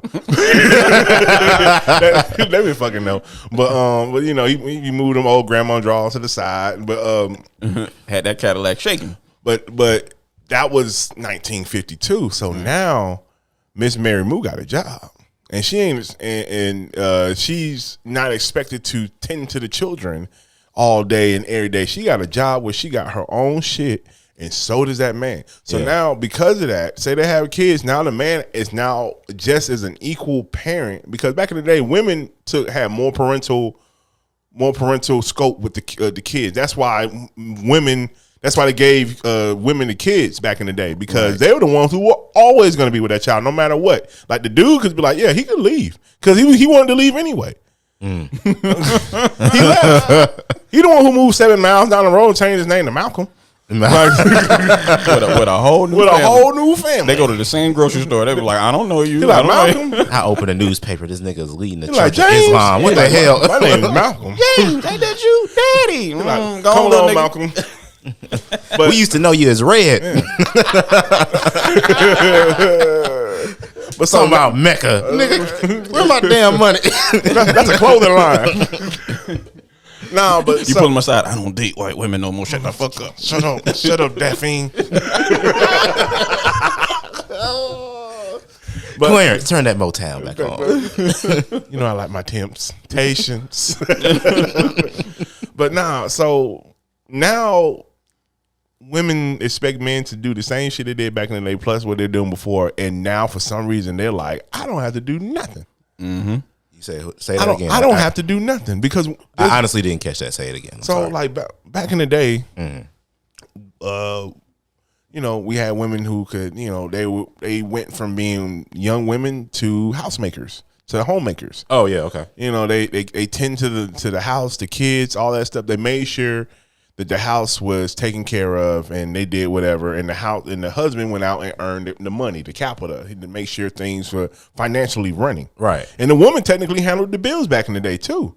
Like he just gave her the money. That's true. He just gave her the money. Like, make sure this shit taken care of. I know my pops did that. Yeah. My pops. Now, granted, it wasn't the same dynamic because she had a job too. Right. But I'm just saying, like, the person who balanced the books in my house growing up was my mom. Yeah, it was my grandma. Well, my parents was definitely my dad. But he balanced the books. Yeah, he had to do that. Okay. And that statement definitely wasn't a woe is me, because as it is more is demanded as us man. Okay, let me rephrase that. As more is demanded for us men, we also have it a lot easier in a lot of ways as well. In a lot of regards, because it used to be an all day pursuit to go to work back then.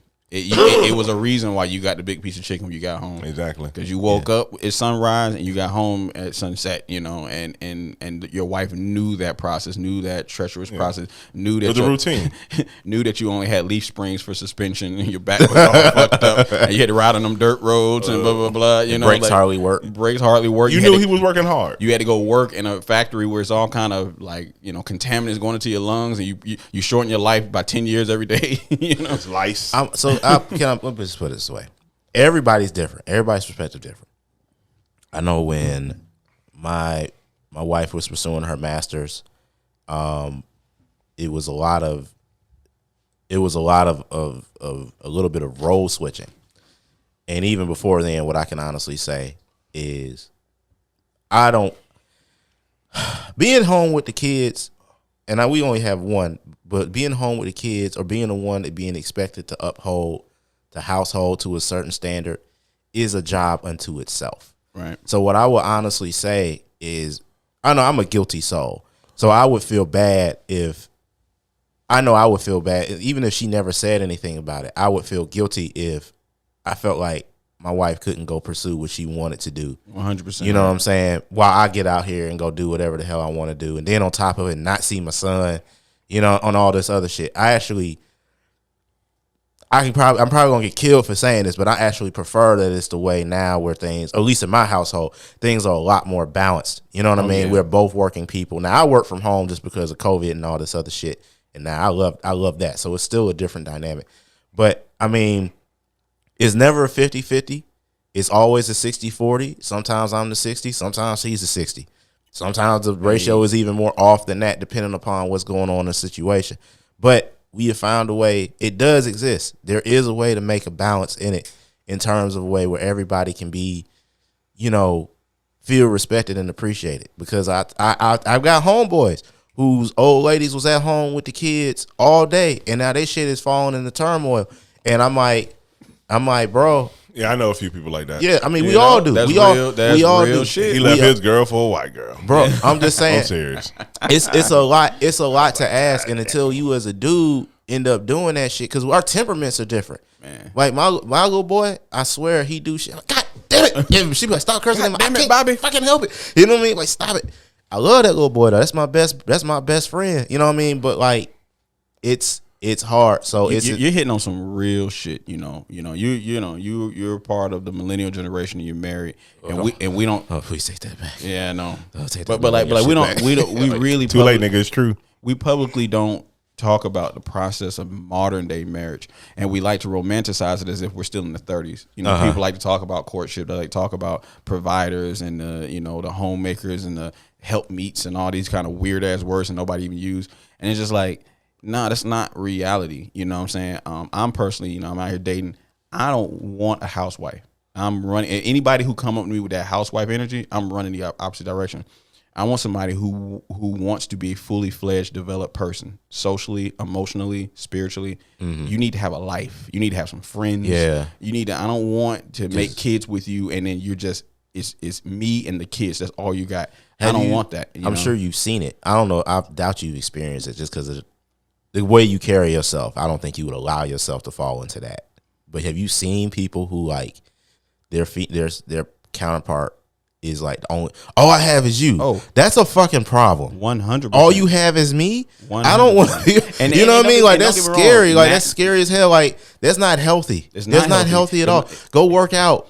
Get a dog. And people got to realize you got to actively make sure that that's not the case, because I've been in a long relationship. Y'all can, y'all both have been in a long relationship. When you're with somebody for a long time, your lives do merge and they do become your number one, your number one focal point. But you got to actively say, hey, I see it with.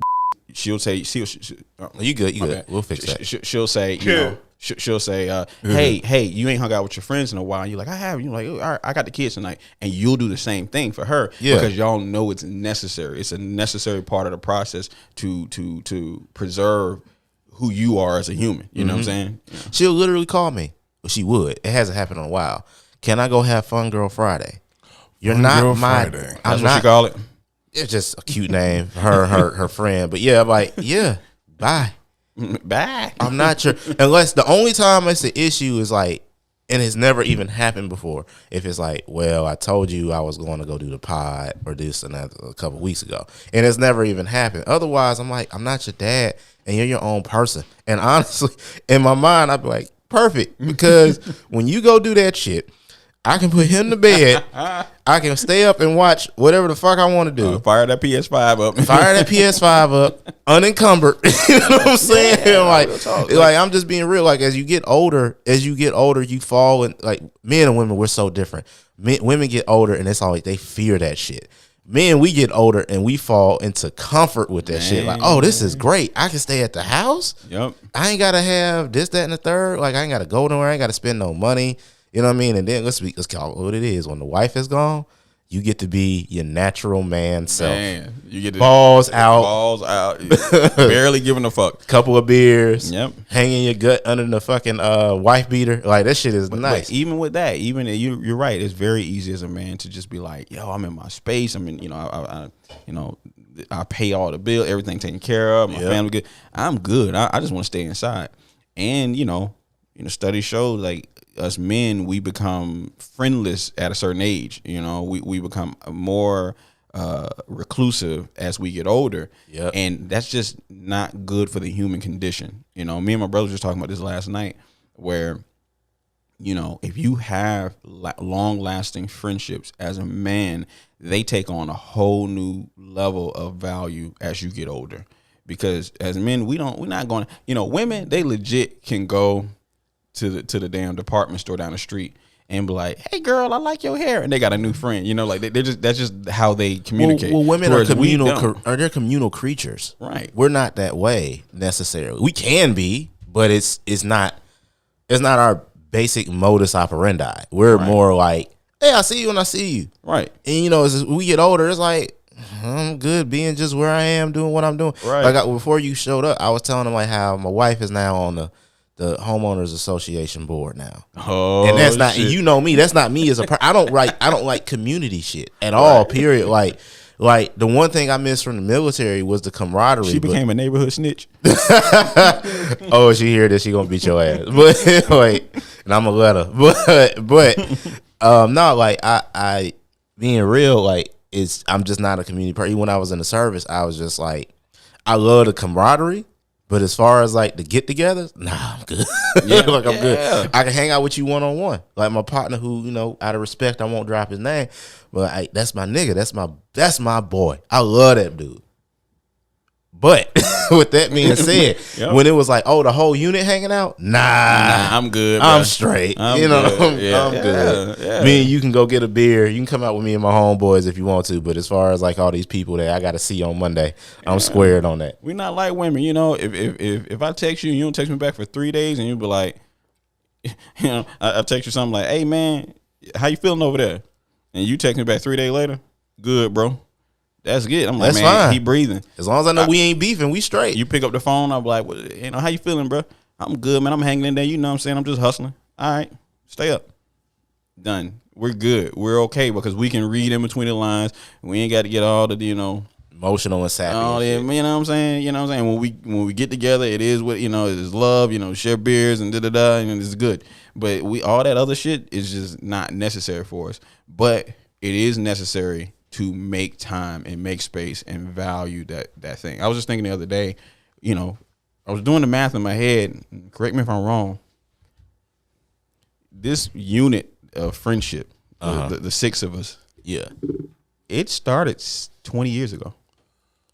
No, actually, it started before then. It started way before then, but I'm saying like as far as what we are, like me coming in. That started 20 years ago. The Green Ranger coming in. You know what I'm saying? Yeah. The Green Ranger. No, hold on. How the fuck do you automatically pick the coolest nigga to be in the group? Am I not the Green Ranger? Nah, nigga. Nah, you ain't the Green You Ranger. Jason. You the Red Ranger. You can be him. Jason was there from day one. The Green Ranger was a late addition that made him even more fire. Somebody's got to be the Pink Ranger. Somebody's got to be the Pink Ranger. That's right. Hey there. And somebody got to be the Yellow Ranger. And it ain't going to be me. Yeah, that's definitely I'll be the Blue Ranger. I'll be fine with that. I can't even be the Blue Ranger. I'll be the Blue Ranger. That's fine. That nigga was smart. He got MIT scholarship. Fuck out of here. What it sounds like is y'all are haters because I had my own private Cadillac. Nigga, just because you showed up with gold shoulder pads, and a special ed helmet, don't mean you were cool. And my Megazord had a fish tank in the back. Y'all just haters. Like, it is what it is. He was beating down Kimberly. Man, of course, and Dude, the Yellow Ranger. First of all, the only analogy part that works of it is the fact that you showed up last. That real talk. But it was organic though. It was really organic. No, but like to go back to what I'm saying is like, you know, I really value our friendship and our friend group and the ebbs and flows. You know, the meeting we had earlier this week where, you know, got the new addition on his lap, you know. Yeah. And when I talk to you, Mason will chime in every now and then. He want to be a part of the conversation and get on the camera. Yeah, with that little voice, little stitch voice. And it's just like, man, it's like, yo, this is beautiful. It's beautiful. And I talk to a lot of dudes that's our age and older. You know, my brother older, right? And they don't have that. And they're like men, like we just said, where they're like, I'm good being with myself, but I do feel like there is a void there. I wish I did have that. And we're you know what I'm saying, that it's a dope dynamic we have. You know, because you need that escape. Like all the niggas, like what you talking about, like all the niggas I know who are married. You need to be away from that feminine energy sometimes. Yeah. I don't mean for that to be disrespectful. I don't mean for that to say it's the feminine energy is not of value. It is, but it's just like one of them things where you need space from it. Because like, okay, for instance, my wife really believes in the horoscope shit, right? Yeah, my girl. And I really always, and I mean this respectfully, it just sounds like a bunch of bullshit to me. Because it feels like, okay, listen, it's cool when it's time for like, yo, I'm trying to meet, you know, when I was single, meeting a chick, it's something to talk about, blase. It's interesting, but to me, it's like, okay, this is still pseudoscience. Oh yeah, 100%. Don't use this shit as an excuse for your behaviors. Just take responsibility. That's me. So, but like when my wife, she'll start talking about this. Oh well, you know, I'm a Taurus. I'm like, no, you're XYZ. That's the one. You know what I mean? I'm like my Mercury is in retrograde. Stop putting diesel in your car, baby. And I told you. You know what I'm saying? 87 to 93. That's where you live at. You know what I mean? Like you touched on something, man. But it's just like, but when you come, but see, here's the thing: when you with your lady, there are standards that you're being held to, and there's standards of when you're being held to when you're with your niggas. Oh, 100%. The difference is it's easier to uphold those standards with your niggas than it is to uphold those standards with your lady. Yeah, that's what they don't understand. Like, if I come in your space and your space is dirty, my bad, dog. The house is dirty. You know, I'm gonna say to you, nah, G, I understand. And the judgment is gonna stop. There's no judgment to follow. It's like, my nigga going through a hard week, no problem. It depends. No. But with women, it's like, they know that bitch gonna get in the car and talk so much shit about me. Like, the first thing she gonna do is call her girl if she ain't been texting her throughout the whole time she was there. Right. Man, women so trifling. They'll secretly take pictures of their homegirl house and be sending you texts like, look at this bitch house. I'm like, girl, enjoy, drink that wine and shut the fuck up. What you doing? You know, is the glass clean? Is the wine delicious? She got cat hair everywhere. I'm like, girl. Okay, well, cat hair. That's a whole different story. It's different. Because like my girl, like she had this lady at her job. She would cook all the time. I'm talking about all the time, cooking cookies and mac and cheese. And guess what you found in that motherfucker? Cat hair. Ew. It just never fell. Oh no! And she'd be like, "Hey guys, I brought cookies," and people be like, "Oh hell no!" But you know what the sad part is? The only way I'm eating them cookies is if they got weed next to that hair. They gotta have some weed in it. No, I can't even. I eat them. Edibles are not to be wasted. They'll kill the germs. No, that's hair. Yeah, kill the germs. You don't know feline piss smell like ammonia. I feel like you. Do you want to get high? Not that bad. No, not I don't. That bad. Like no, like dude. Technically, crack is cheaper than weed. No, we going off the rails. No, yeah, I don't want to talk about going off the rails. That shit makes me sad. What I'm saying is, when I think about all them niggas on in the 80s, like, bro, in the 80s, right now, it's people in the burbs right now. Be like, y'all heard of crack? Like, nigga, what? Like they still first of crack. all, y'all really took that somewhere because I wasn't even supposed to go that far. Well, I'm sorry. Like, I'm a filmmaker. That's my imagination. I'm sorry. Like, wow, you niggas see how y'all create a whole scenario that wasn't there. Like, why did Ja rules? What would I do without you, America? No, what I'm saying is that is that if you really want to get high, you can always get high. There's always a drug available. Yeah. So if you want to get high and you can't afford weed, you can't afford crack. But how bad do you really want to get high? That's a discipline issue. Yeah. Bad enough to eat cat hair. No, but to go let's reverse back. I walked in on a conversation one time, and it was this dude. He was on his soapbox, and he was talking to a where they get them from? Where they get them soapboxes? and 3 females, and he was going in. He was like Going in on them. He was going in on them on this particular topic, and I walked in the middle of this. Okay. He was like, "Niggas do not care about horoscope. Stop that shit. And any nigga that do care about horoscope is probably gay."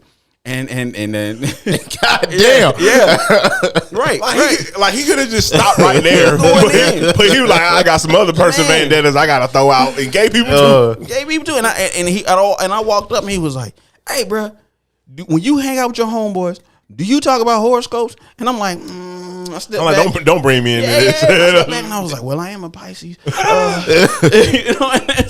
And there he walks in the door. And I'm like, but I brought that up to talk about. There's a segment of men and women who have this crude sense of masculinity. They have this cartoonish sense of masculinity, like if you Like Popeye and Bluto. yeah, like this. Hold on.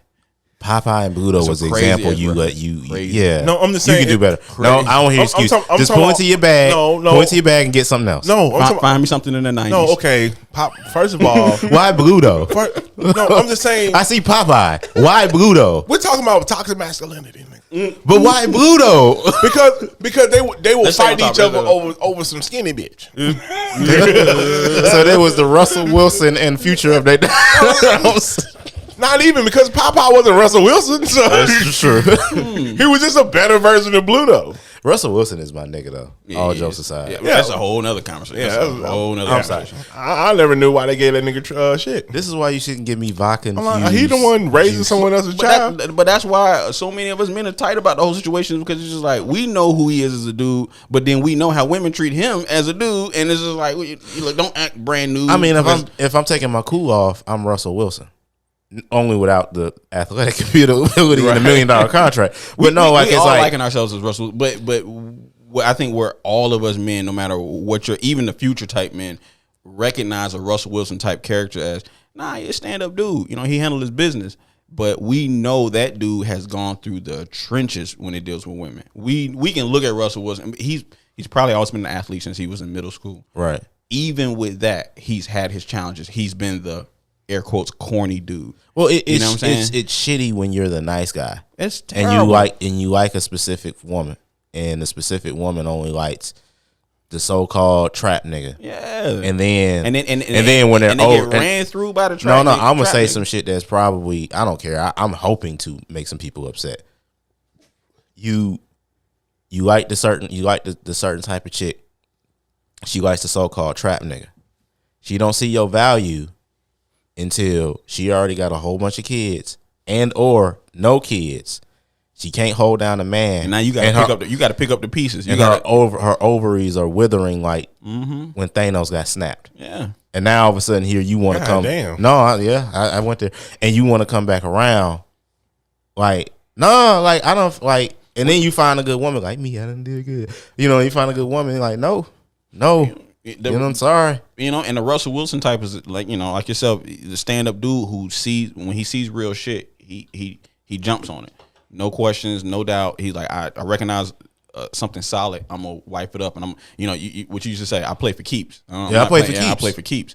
And so when we see a cat like that, and we're like, damn. And me and you, we talked about it in a previous episode where it's just like it feels like, to be a good dude, you are put through the ringer. A woman will say, I knew he wasn't shit, so I went ahead and gave up the cookies and I had a baby, but I knew he wasn't shit. Exactly. But then they see you and they be like, I'm gonna put you through all the tests. I got this one test that I got from CIA. I'm gonna run you through that, see what that hit like. And you be like, why am I jumping through all these hoops if you see You know what I'm saying? Like my potential is validated. Right. Why you put me through all those hoops? Yeah, like don't make Russell Wilson wait 6 months and you gave Future the pussy the second day. Exactly. Like, Yeah, that's trash. No, like, that's trash. It's like, oh, he's a higher quality man, so his opinion matters You better more. email I'm that like, man oh, some coupons and shit. something. You better, man. That his journey needs to be easy. It needs to have. It needs to be like a Coming to America. It needs to be roses when he get out the car. Like, come on, now. you know what I think that is? I think it's this. So it's like women know, like say we can use the Future, just or at least what's put out about him. Because honestly, I don't really know the dude other than Future. Other than the little spats that he's had with Russell Wilson. I honestly don't know much. it's about just him. the optics. We don't know him, but it's just the optics. But from the optics that are provided, he looks like a legit. I do what the fuck I want to do. Yeah. And I'm never really gonna marry none of you bitches, and I'm gonna have kids. I'm gonna do what it takes to pay for all of them. And let's be real, if I did this with you on another chick, you best believe I'm gonna do that to you with another chick. So that's one way of looking at it. So knowing all that about him and they get with him, I think they know for a fact that, okay, Future's really he's a stepping stone nigga. He's a very high level stepping stone nigga. And no one stops with Future. I told him because we have stepping stone females. We all know that one, is like, she crazy, but the pussy hitting. You know what I'm saying? But we put that in its own category and we deal with that. We don't try to say, well, my first wife, every man's first wife is a crazy bitch with good pussy. No, we don't do that. Like we don't absolve ourselves of responsibility. How do I put this? Me and my wife have another couple that we frequently double date with. Y'all know who I'm talking about. Yeah. And I said, me and my partner said to our wives, the time of men necessarily judging a woman by the amount of men they've been with is kind of over. Oh yeah. What we judge you now more so on is the quality of men that you judge. That so shit matters. That's the thing that really matters more. So like when I repeat that for the people in the back. Okay. Look, your body count don't matter. The quality of your count matters. Listen, I don't care what you hear from another podcast. I'm gonna tell you this, and I'm not telling you this for personal bias. I'm just telling you this because it's true. Real shit. These days, it is less about the amount of men you've been with and the quality of men you've been with. Meaning, if I was to now I'm married, but I will say this: if I was single and I sit down with a woman and she's been with a bunch of ain't shit niggas, as far as I'm concerned, you an ain't shit broad. Just like that, and you gonna easily fall back. What do I mean? What do I mean? Just a little bit. And that's what I think. And that, a lot of women say, well, why isn't it that Sierra couldn't have grown, and matured and learned from her mistakes? Oh, I'm sure that happened, but it was at the expense of men who were like Russell Wilson before she got to Russell Wilson. That's what the issue is. To go back to what you said is like, yo, your track record is telling me, like, when you go take a loan out, the bank looks at your track record, looks at your payment history, looks at the choices, the financial choices you've made, and then that's when they decide your interest rate and how much you're qualified for. It's the same way with us. Like you got like 4 kids by 2 different men, and you expecting me to jump through all these hoops. I'm sorry, that's not, Your track record tells me you're a drive-through. It does swing both ways. Okay. I want to I don't want to make it seem like this is just a statement directed in one towards one gender or anything. We do some ain't shit and date some ain't shit people too. And we know before we get involved. But now I will say some pushback. But I would just say that our objective is usually, not always, but usually different. Exactly. I'm gonna give you some pushback. If you find a dude who dating some ain't shit quality woman and he wipes her, we publicly clown him. We open, or at least privately, No, when you say ain't shit quality, you mean like her quality ain't shit. Her quality ain't shit. As a human being. Being, her track record is terrible. Her payment history is horrible. I was just figuring out where the comma was. That's all. Yeah, as a human being. Yeah, like not like she ain't. Like, here's the thing. I just need to know what the comma was. No, I get it, but I'm saying you've had a homeboy who brought a woman around, and on maybe because let's be honest, we're visual creatures. So of course the first thing we assess is how you look. I'm not saying that's right. I'm just saying that's how it is. What can we do? But when you get to know that woman that your homeboy brought around, and you see, I see exactly why you love that woman, because she's good to you, she's honest with you. She take care of you. She gives a damn about what you going through. She don't just talk your ear off about what she going through. She gives a fuck about what you're going through. Exactly. And trying, 100%. You know what I'm saying? And it's like, oh man, you know what? So maybe she not walking in anybody club and turning heads. But you know what she doing? She is literally giving you peace. Exactly. She's facilitating your peace. We hold each other accountable for better or for worse. If you with some ain't shit, or you with some quality shit, we be like, I see you, bro. I see what you're doing over there, and we're gonna hold you accountable. You'll never hear a man say, she was a narcissist and she was a toxic feminist. You'll never hear us absolve ourselves of our own choice. To whereas with women is kind of different. They be like, oh, he was not, he did this and he did that. And he took 2 days to text back. I'm just tired of hearing about the journey. I'm tired of hearing about your journey. Bruh, everybody got a journey. It's not interesting. Sorry. We all had to sit in Keep traffic. your journey to yourself. Shit. You seen Land Before Time? They had a journey. Like, you know what I'm saying? And Planet of the Apes, journey. And that's why I don't want to hear about your journey. The older I get, the more I see the purpose of a friend zone type shit. And when I was younger, I was like, no friend zone at all. But you mean with a woman? With a woman. I have a hard time still, even though I can put it into context of friend zone. I have a hard time being a friend. Because they'll come to me with that venting bullshit. He was a narcissist. I'm like, bitch, I know you. I know you be showing up late and flaking on shit.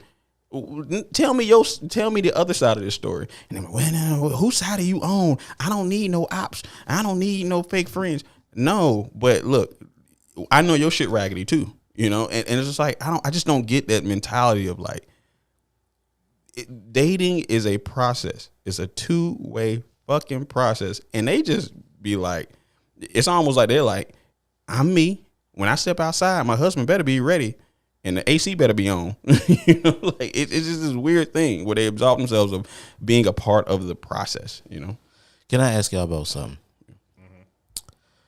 At what point did you start? You feel like, because let's taking our cool off. You always send your representative first, especially if it's somebody that you really like. Yeah. But as you in this game, I mean, I haven't been in a dating game in years, but we know. I'm saying that for the listeners more so than for y'all. But you get to a point where you either get A, jaded, or just have B, less time for BS. And you start calling. Okay, so for instance, I remember long before I met my wife, there was a woman I was dating, and she was a horrible. I'm just of the belief. My daddy always taught me a woman will make time for what she want to make time for. Big facts. That's what my dad taught me. That's some good advice. And then I said to her, because she was horrible at texting me back and calling me back. I'm like, yo, listen, if you don't like me, just say you don't like me. And I could tell when I said that to her, it threw her off. Like, she was off balance in a way. She didn't really know how to respond. Who you said that to? Some girl I don't even remember the girl name. I text, and I didn't say it to her as much as I texted it to her. Okay, I mean, that's still enough. Because I would text her and she would hit me with the 1-word response. And at the time, now I know the appropriate way to handle it, after all these years' experience, because you got to keep in mind, I was in my early 20s. Now I know, like, oh, you know what? I just shouldn't have continued to text her. You should match the energy. You should. But I'm knowing me being me, I just said, listen, she would always hit me with 1-word responses, real bland, whatever. And then like, okay, cool. And I just said, listen, if you just not feeling this, we can just call this for what it is. It's fine. And that what was interesting is when I said that, the way she responded is what struck me as like wild. Now all of a sudden you calling and texting me a lot. It's like, yeah, like why do I have to? Why? What is that? Why is it that I have to do that to warrant? Like, listen, and I really like the girl. You know what I'm saying? And I was just like, you know what? No, it's fine. It's fine, because at the end of the day, you don't want to look foolish. Exactly. I certainly don't want to look foolish. So, but I'm not chasing nothing that don't want to be caught, and I'm fully aware that you have options. I don't want to chase. That's chasing, teasing, all that stuff is boring. We're gonna, as men, we're going to pursue. We're going. It's in our biological mandate. We're going to pursue, but nobody wants to pursue something that's like not trying to get cult. Like you ain't, I'm not about to cancel my process and my operations over here so that your ego can be reassured. You know what I'm saying? Like, so a woman's ego can be like, oh, I know he really wanted because I made him bend over backwards and da-da-da-da-da-da. It's like, nah, I'm not about to do all that. Yeah. Oh, I better. The sex better not be boring. Oh, you better. Hey, that's another thing too. Women, if you do that and the sex is boring, women, if you hold out, I get it. You ain't trying to be out here. You ain't trying to increase your body count. You ain't trying to open your body to everybody. I get it. If you holding out, make sure you holding out on some good shit. Don't give me no bruised apples. It better be top fucking. It better be top notch. If you got that starfish energy, when I get up in that thing after 6 months to a year, I'm out. I'm sorry. Call me whatever you want to call me. I've been starfish energy. Yeah, starfish energy. Just lay there. Just lay there. She ain't moving. She ain't. She's just like you're there for your work. You can tell I haven't been outside. What we used to call it, pretty girl sex. Pretty girl sex. Yeah. All you gotta do is look at my titties. No. Mm-mm. Yeah, that's why I was never into the women that were trying to get you to do that labors of Hercules shit. Like, labors of Hercules. Yeah. All right, you remember that? Take me down this road. I want to go there. No. Well, I mean, Hercules had to do a whole bunch of shit to do something, but I know he had to do it to prove his godliness. To prove his godliness. There you go. So you ain't about to have no fucking honey-do list for me to do. Well, I need you to do this and I need you to do that. And you need to be able to catch a frisbee or some shit like that.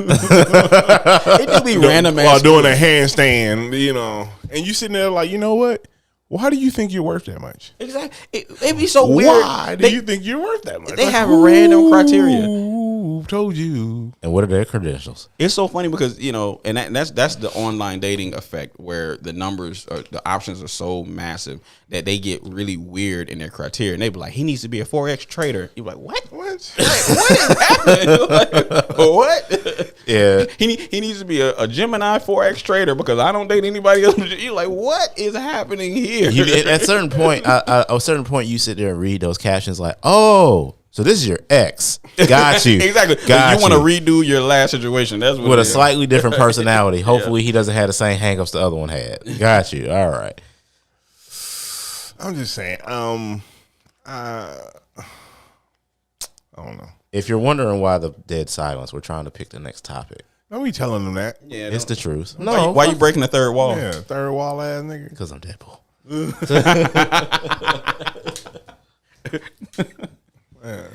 How do y'all feel? All right, I don't think what we're gonna find is on that board. No. So can I ask this question? Let's go. What you want? How y'all feel about? This might get too heavy. I won't care if it don't work. We just cut it. Yeah. How y'all feel about Ukraine? How do you feel about where Ukraine? If Ukraine was a person, I'd be like, that's a real nigga. That's what I would say. I'm not gonna lie. I thought this was gonna be over by now. You're right. Like, I thought Ukraine was gonna fold like Ben, but Ukraine is like Russia's. I'm like, yo, for Russia, y'all are really showing that y'all really. Because honestly, like America took over Iraq in like for a long few weeks. Up into this Ukrainian shit, Russia walking around with that Mike Tyson energy. They would walk around with like, oh, that's the boogeyman. Like we, like we don't mess with Russia. Now everybody looking like.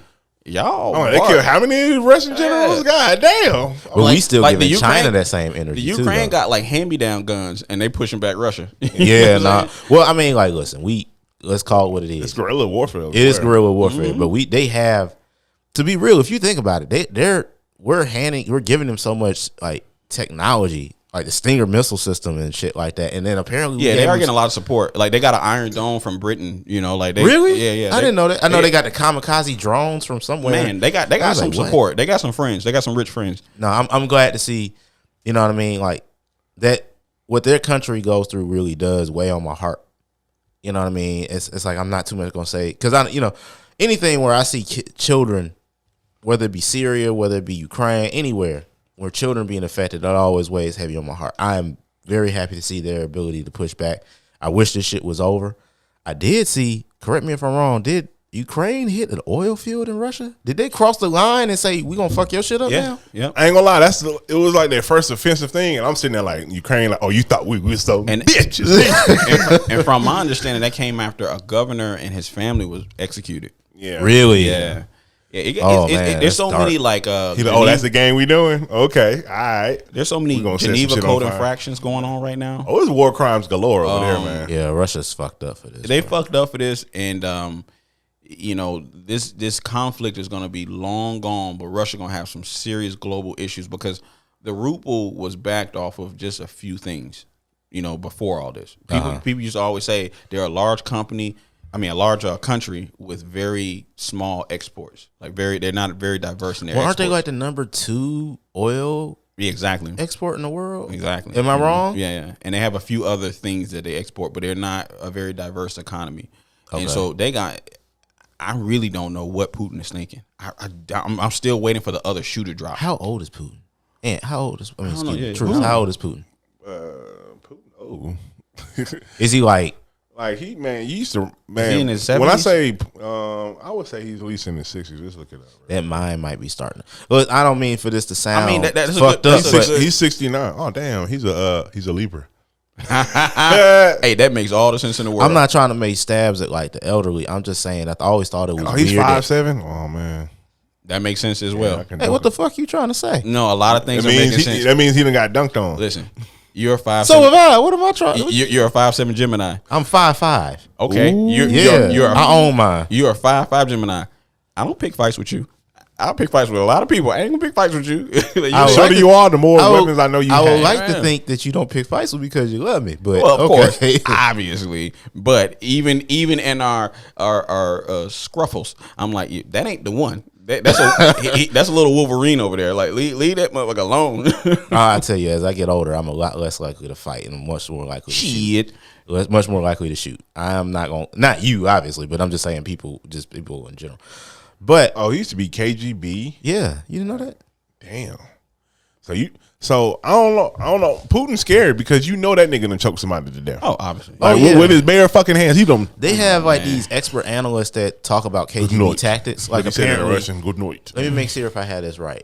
If you never noticed that Putin walks, he swings with the left hand and the right arm stays fully extended. It was on CNN, something like that. Apparently, it's an old KGB tactic, something about being able to quickly draw your weapon, which is why the right arm doesn't really swing a whole lot. The left arm swings. I don't know why I immediately thought that's a slapping hand, but That's yeah, you got the Will Smith hand. that's a strong. I keep it steady and I keep it strong. keep it strong. But yeah, no, I believe it. You know, Putin definitely that guy, but he's only one dude. He's only one man, and he's, you know, from what we're told from our perspective, he single-handedly destroyed the ruble. It just doesn't I seem. don't know, man. The rubles went up. What you talking about? It went down. I I know what you're talking about. It's went- Because it's went up. What they did was, now What is he talking about there? they're selling all their exports. You can only buy it through ruble. Yeah. You have to. Buy it Oh, through so they ruble. basically. But that's artificial. Yeah, so that's that's what I'm like for saying. like That's not gonna for last. Yeah, It's so not gonna basically last. for all the oil, you have to convert your money to a ruble Right. to purchase it. Yeah, that's not gonna. And the last. ruble already struggled because their economy is not that diverse. You know. It's not gonna be too long before it's a Yeah. it's complete no buy out of Russia. There's a term. And for so, that. and pretty much what they're doing is they're pumping it up, so then the wealthy can dump off their ruble and get money, get some kind of return, you know. And then once the wealthy dumps off their supply, the inevitable, the obvious is going to happen, Right. and all the poor is going to get even 10 times worse. You know, it's that pump and dump type scheme. No, like honestly, in all seriousness, I know how this is how this is going to sound. As much as I feel for the Ukrainian people, in a weird way, to a different extent, I feel for just ordinary Russian citizens as well. You know what I mean? Because this is just something that your government head is making these decisions, Right. but you're paying. The check is being cashed on your ass, Yep. basically. And that's you usually don't how it have goes. you have nothing to do with any of this shit. It's at all, but you're dealing with the aftermath of it. That's shitty no matter what. Like Citizens are usually always left holding the bag. And Yeah. and you know me, I'm Mr. Young Garvey. Fuck these countries. These countries ain't loyal. Honestly, fuck these governments. These governments. It's not until we start treating them like how you treat your phone service. Patriotism is a very odd. It's a very human response to society, and they know that these governments capitalize off of our tribalism. And that shit is not serving us in a global planet. And we're seeing with cryptocurrency, and we're seeing with all these different derivatives of money, we're starting to realize that, yo, I don't owe my country shit. Like back when owe my country shit, you know, bro. Back when I was watching Rogan, and he would have people on like Jocko, you know, the SEAL, and you know, I fuck with people like Jocko. Like that's a, you know what I mean. Like there's a reason why there's people. David Goggins, I think his first name is David Goggins. Like, I get why they are the way they are. And David Goggins is a little different because he can speak to the experience. But when you see people who are very hyper, and I fucking served myself, not nearly to the same capacity that they did. So I'm not going to make some kind of weird false equivalency. But what I will say is that seeing patriotism through the eyes of different people is very interesting. It's very fascinating. Like watching people who are more so who are in the protected minority. I mean, majority is what I'll say. I'll say that. Yeah. Who are in the protected majority talk about patriotism. It's like, oh, that's cool. I wish I could feel that way. Because back in 2016, when it was nigga season, right, and niggas was getting knocked off left and right. Right. No, I'm being real. Real talk. Like, yeah. I'm sorry, I couldn't feel that way. I couldn't feel proud when I see shit, and that has nothing to do with service members, but I couldn't feel proud when I saw like George Zimmerman knock off a kid for minding his business. And then hold on, let me get this out, and then follow it up with our media outlets trying to demonize him because he smoked weed and got suspended from school. Right. Like, what the fuck are you talking about? You know what I mean? Like, it's hard for me to hear your little patriotism song and dance and shit. You don't know what the experience like this for us who are born here. Like, regardless, if you don't want to hear this, but I'm just as American as you are, bro. If anything, I might be more American than you, because guess what? My people built this fucking thing. We fired the first shot in our independence, you know, the war for independence. But part of the cross examinations for Ahmaud Arbery, the guy who got shot, you know, in Brownsville, Georgia, they talked about how dirty his fingernails and toenails were.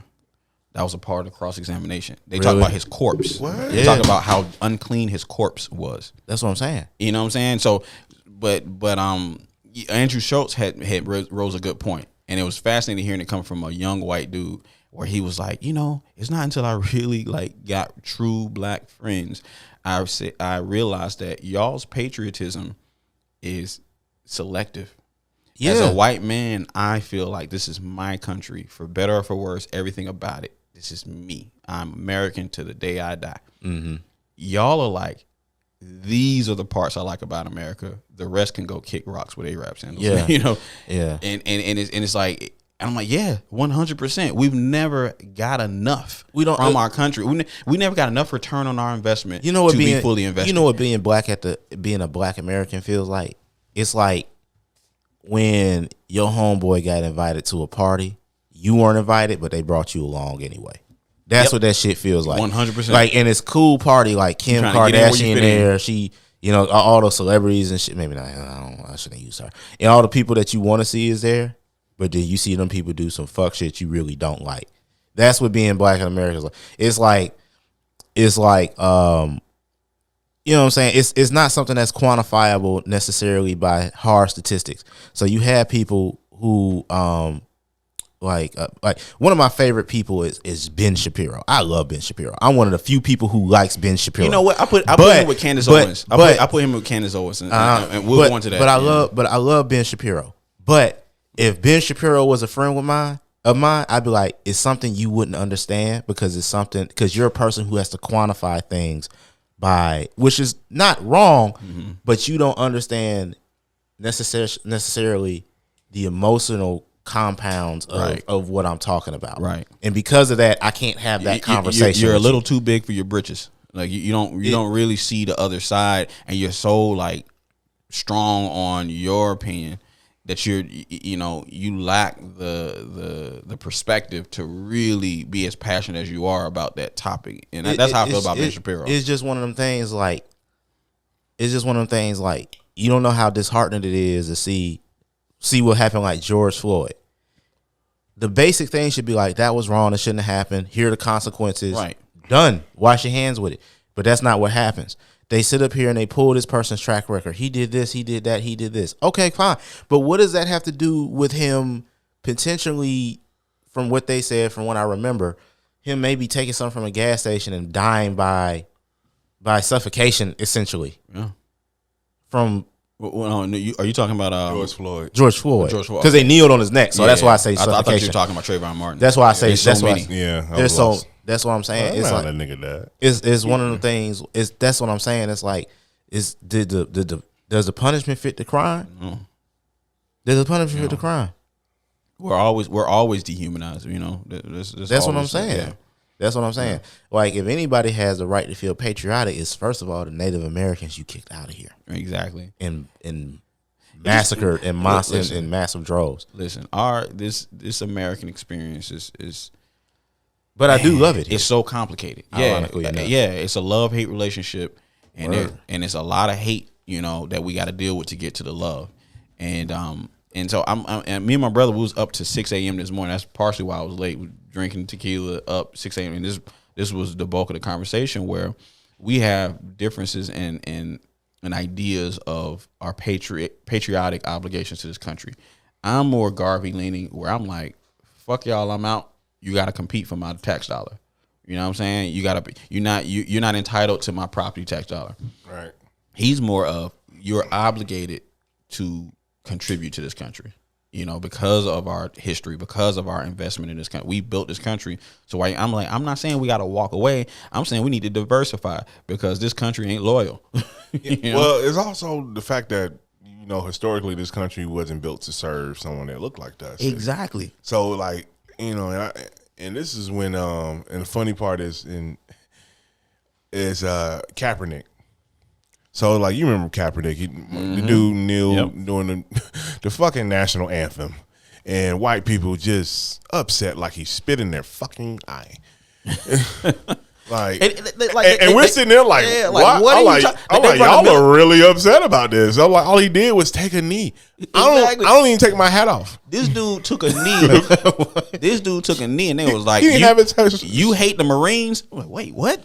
I was like, so he say that? He didn't say that? So how you come up with that? Like, if he did this, he must hate people that died for this country. Because I seen a Marine take a knee one time. He hating the Marines. Like, what are you? If anything, he's honoring them. It's an homage. Like, man, what are you talking about? As the person who stopped saying the Pledge of Allegiance in 10th grade, I don't give a fuck. Like, I was like, when Dave Chappelle made the joke about it, he said, I know how to kill every white person in America. I have O.J. Simpson take a knee at the 50-yard line during the national anthem. He like, and the rod gets it like, let's go. He like, hey, what's O.J. Simpson doing? That's funny as shit. Because it's so fragile. Because black people they look at patriotism, it has such a fragile flaw to it, because it's like, we know that you guys don't care about us. And we also know that they don't care about them either, but they don't know, or they've been taught that this cares about them, definitely. I used the analogy last night in this conversation. I said, I sometimes feel like African Americans are living in America like renters live in the world. Okay. You know what I'm saying? You got the homeowner mentality and you got the renter mentality. The renter mentality is, my AC stopped working, somebody come fix it. The homeowner is, my AC stopped working, I need to get it repaired and I want to replace it with an even better unit. You know what I'm saying? They feel there's a sense of ownership and not entitlement, but there's an urge to invest in the future. Whereas, you know, we have this undertone of obligation to this country where, well, I got to be here. You know, I earned my spot. I qualified to be here. So I need to get we're not obligated to be here. Our tax dollars don't have to be spent here. You know, you got a lot of people who are in the middle class and in the upper, you know, the 1%, first generational money. You know, we're African Americans are the biggest demo of new wealth in this country, right? Why aren't you buying a second or third home overseas?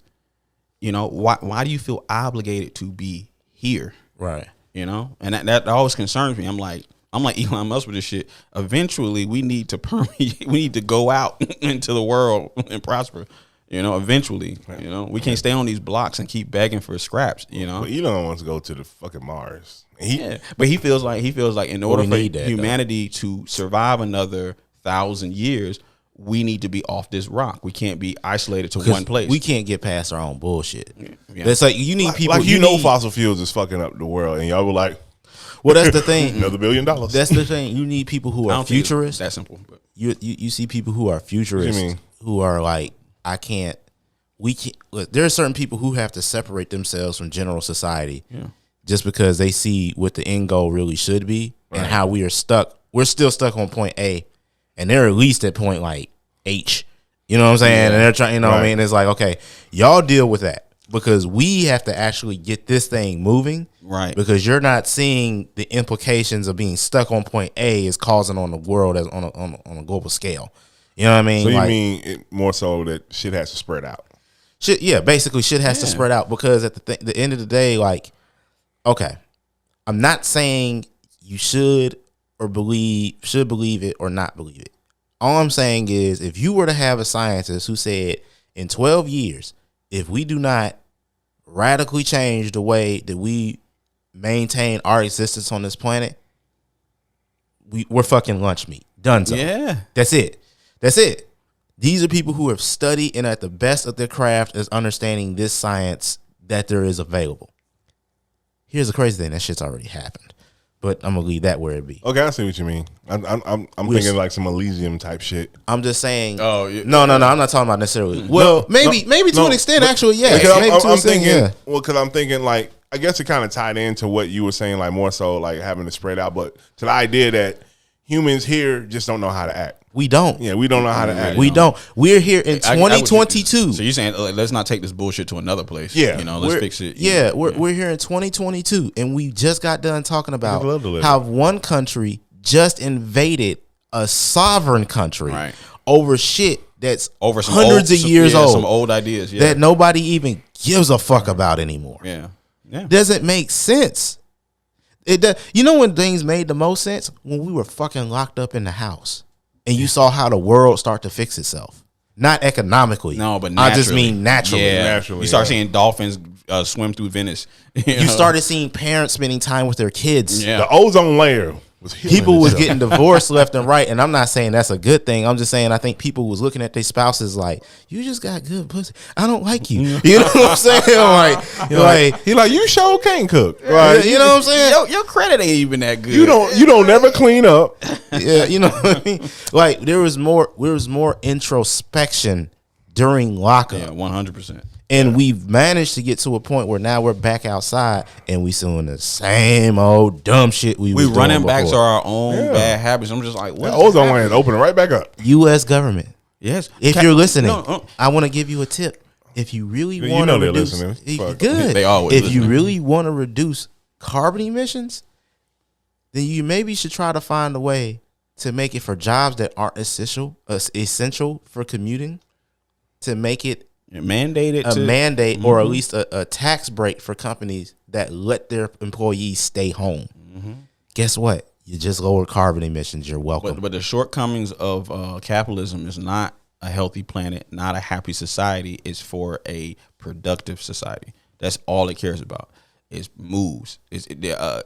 Capitalism depends on money circulating. That's it. And part of money circulating is people paying leases and more, and paying off loans for these office spaces. And so it's not gonna. It's a point of diminishing returns, and we're starting. COVID exposed that. On the back of that, for y'all niggas keep moving to Georgia, please stop. We full. Like, come on. Stop. Like y'all can actually the population of Georgia is actually starting to get smaller. Thank God. Well, okay. Because these niggas going back to New York, complaining ass New Yorkers.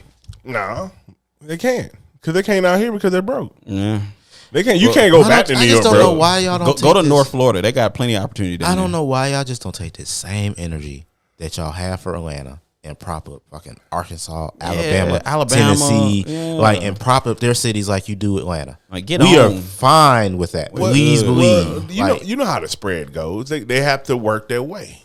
Man, Go to Mississippi with this shit. Like, Here's goddamn, the like, thing, mobsters own anything development out west. That's all them. You can't fuck with that. So regular But I'm not gonna lie. regular white folk ain't touching that. you know what Georgia is in Unless you're in Atlanta? LA. You know what Georgia is in Atlanta in particular? George, what can I take a guess? Was it the girl that wasn't cute in high school but filled out when she turned 21? We've known each other too long. Yeah. We have the ugly duckling syndrome. We are that late bloomer. Yeah. You know, and you know, right now we the hot shit still tight, everything right, you know, and so we got this Hollywood, and I want to talk to y'all because both of y'all are in Atlanta, the South Hollywood. You're like, both of y'all. Well, him more than me right now. Yeah, yes, I but get you your know, point. and both of y'all aspirations in your immediate future is predicated on Hollywood of the South. That's partially why people are flocking here. And y'all being both Atlanta natives, how do you feel about that in totality? Yeah. Well, it's still small market. First of all, Yeah, we pretty that's much the thing. is. That's the thing. We're still in LA and New York, not by a long shot. No, and it's not just because of the amount of projects. This is what I need people to understand.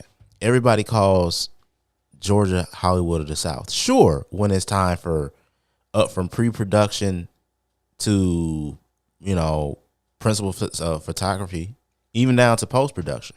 This is where we're small time. We are not, unless you're talking about, you know, a major studio like Tyler Perry Studios, we are not the place where the ideas are developed and they're greenlit by executives here. Yet.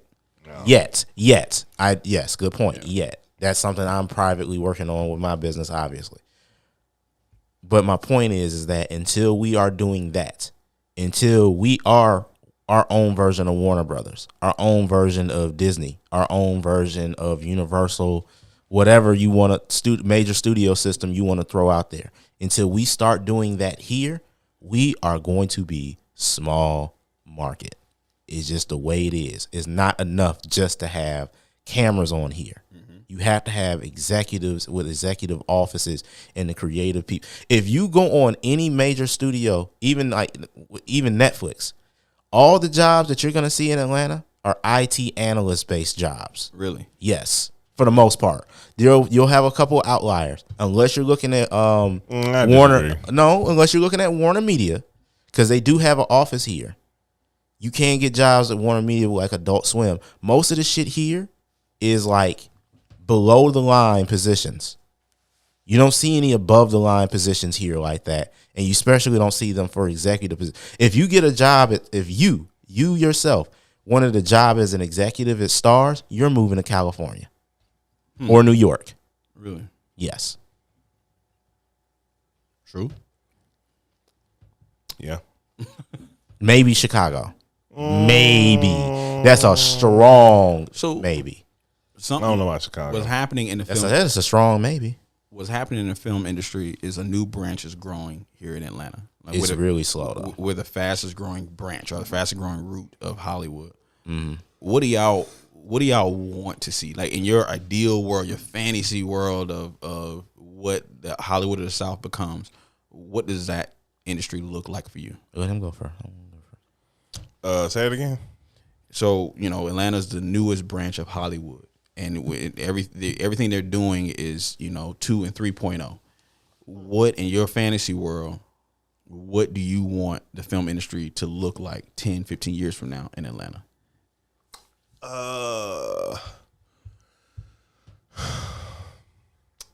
That's a hard one because, you know, obviously being a black person, I like to see better quality black films. Like, and when I mean black films, I'm talking about from the fucking producer on down. Yeah. Like I'm like talking that's a jab at like the it's a black dollar that funded this black dream. You know what I mean? And there's no white dude to say, hey, I think we could just sneak this in. No, nigga. No. Yeah.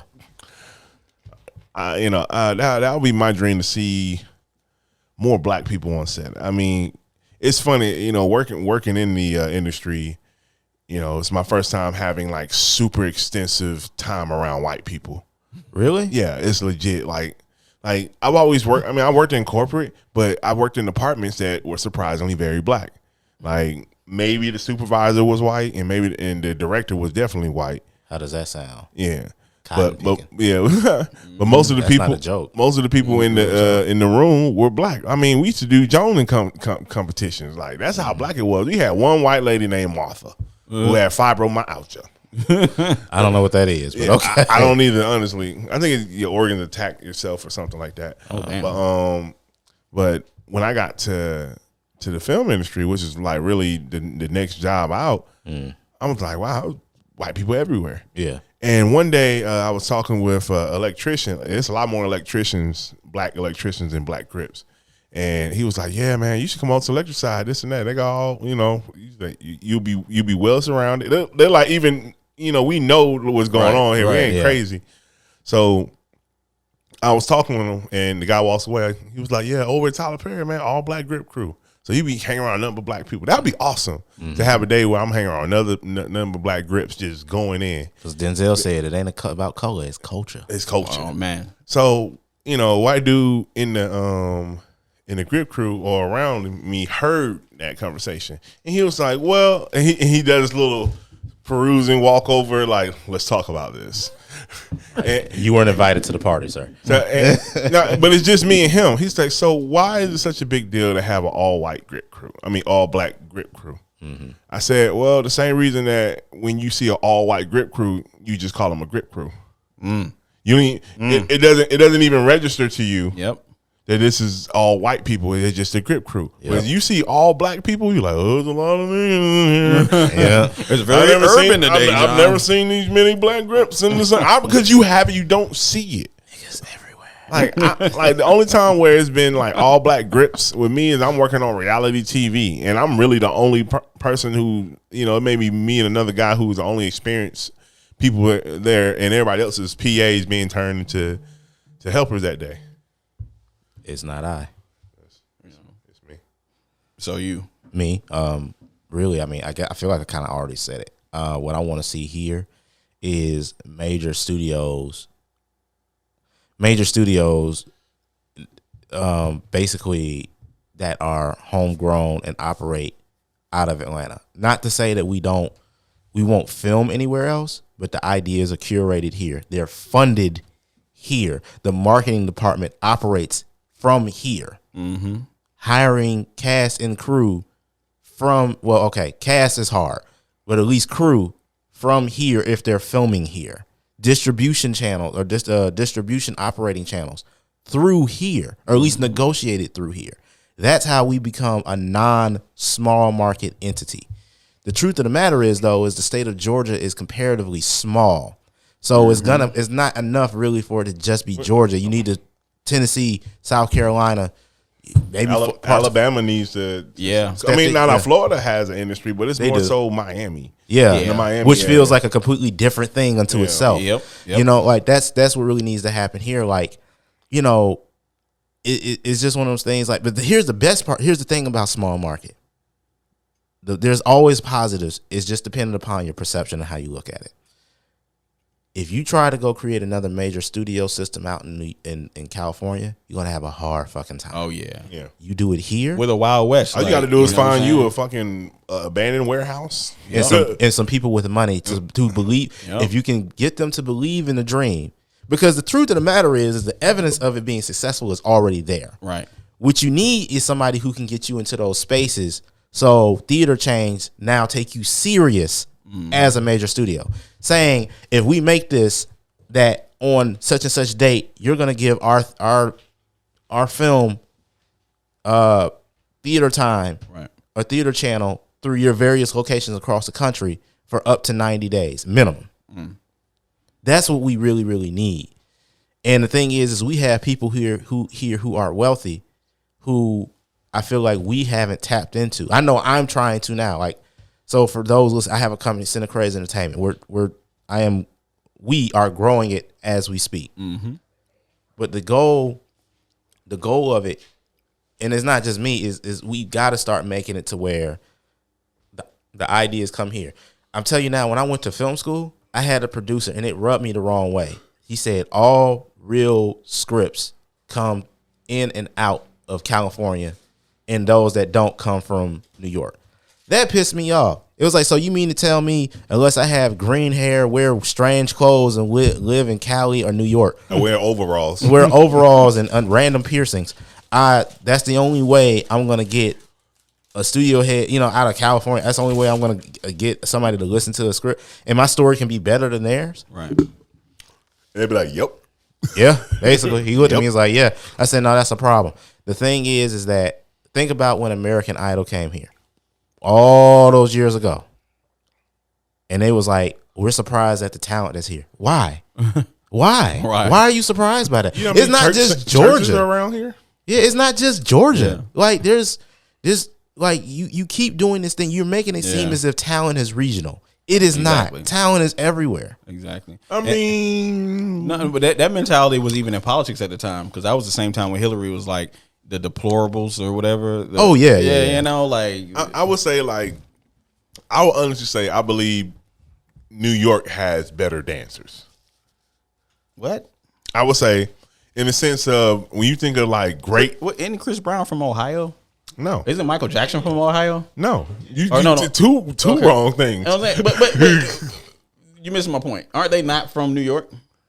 No, They're not from New York. Chris Brown is not from New York. What I'm and saying, Michael like Jackson a is not from New culture York. of dancers, of dancing, as far as like when you think of like Does Juilliard exist in New York? Yes. Yes. But that's you're proving his point. No, you're proving his point about. but I'm also talking about your break dancers in your fucking subways on the fucking street. It's every fucking where. But So that doesn't, everywhere that you doesn't go, make New York the epicenter of dance. I'm not saying it makes it epicenter. I'm saying when you think of great dancing, because it's every fucking where. I cannot walk everywhere in Atlanta and see somebody just break dancing. I may see it, I may not see it, but you're gonna see it in New York.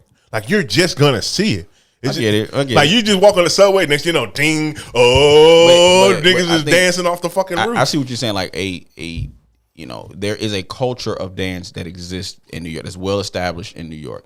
So it's likely a dancer is going to flock to New York. But what Marcus is saying is like this idea that, dance comes from New York, and like this idea of like with Hollywood, the idea that a good script comes from California, instead of saying scripts exist everywhere. We can go to, West Bumblefuck and find the next Saving Private Ryan. Yeah. Which I rewatched that movie. Brilliant. Yeah. Scene 1 to the last scene. I was just like, why is this movie so fucking good? Yeah. But anyway. But Hollywood is considered this be all end all. But I can criticize you too. Because I could also say, well, guess what? All this sexual harassment shit, Hollywood, happened under your watch. Yeah. That was your watch. That was you. That was you. That was on because you. here in the South, we you have fumbled different. the bag. This is under the South, we have different principles. It don't motherfucking matter what there is to lose. You don't fucking touch me if I don't want you to touch me, or that's gonna be your ass. I'm not gonna lie. Atlanta has had some future energy since Andre got on stage. Oh yeah. Since Andre said the South got something to say, we've been stealing everybody female. We've been stealing everybody woman. We do. Like any industry that touches Atlanta is ours. We own that shit. We getting a Rivian plant built, so we about to take the electric car industry. Here's another one. Donald Glover. Okay, all right. Not to say Donald Glover is not a unicorn unto himself, but there's a ton of people. My brother that I'm sitting right across from right now, in his own way, is just as talented. There's so many people here that are immensely talented. No, are you? Listen, you have the same talent as him? No, that's not what I'm saying. I am saying in your own right, you're immensely talented. As a photographer, amongst other things, you are immensely talented, and you ain't have to go nowhere to develop that talent. That's that what talent, I'm saying. Georgia, like you are a product of Georgia, and that's not necessarily that's not necessarily trying to put so much a crown on Georgia as it is talent isn't regional. Exactly, talent isn't regional. But to go to your point though, it's like. It's just a mafia mentality. Yeah, creation don't exist in a vacuum. Like it's just weird idea. And I remember those days where American Idol were like, "We're in Ohio. I didn't know people could sing in Ohio." What? What are you saying? What does that even mean? Like, it doesn't make sense. That means nothing. Like first of all, that's just one individual dumb motherfucker who ain't never been nowhere and eat avocado toast. But we're gonna go back to Hillary Clinton talking about the Central America is deplorable. Deplorable. The flyover states, as they call it. The flyover states. Yeah, they would have a name like the flyover states. Like what are you even talking about? The South? They call it the South flyover state? No. Because we're technically middle still America. Coastal. Oh, you talking about like Midwest, Wisconsin, Colorado, Oklahoma, the people who elected Nebraska, the people who elected Donald Trump, and she had to eat ass face when that shit happened. It's just like, why did you even think that was here's the thing, and like, here's the thing. Why do you assume that their value system have no values? Exactly. Because they're conservative, they have no value. Like, no, that's not. Like, I'm gonna be real. Like, I walk into black spaces and I say some stuff. I say, I don't want my kid being exposed to a lot of that shit. Right. That's what you want, and that's for you, and that's fine. That's fine. But when you start making, you start making it a blanket that my kid got to feel the way your kids feel because they got something going on inside of them. Honestly, I believe that's what we're dealing with is something that's very European. What you mean? So in a sense that like that they brought themselves to everywhere in the world, right? Mm-hmm. So it's like you got like civilization, right? People, it's in the head that European is the most civilized historically. Okay, they believe they're the most civilized, they believe, and also the most advanced. They because of their weaponry. Them niggas just started watching. And the way at one point they clearly was dominating for a second when it came to like putting their shit across the world.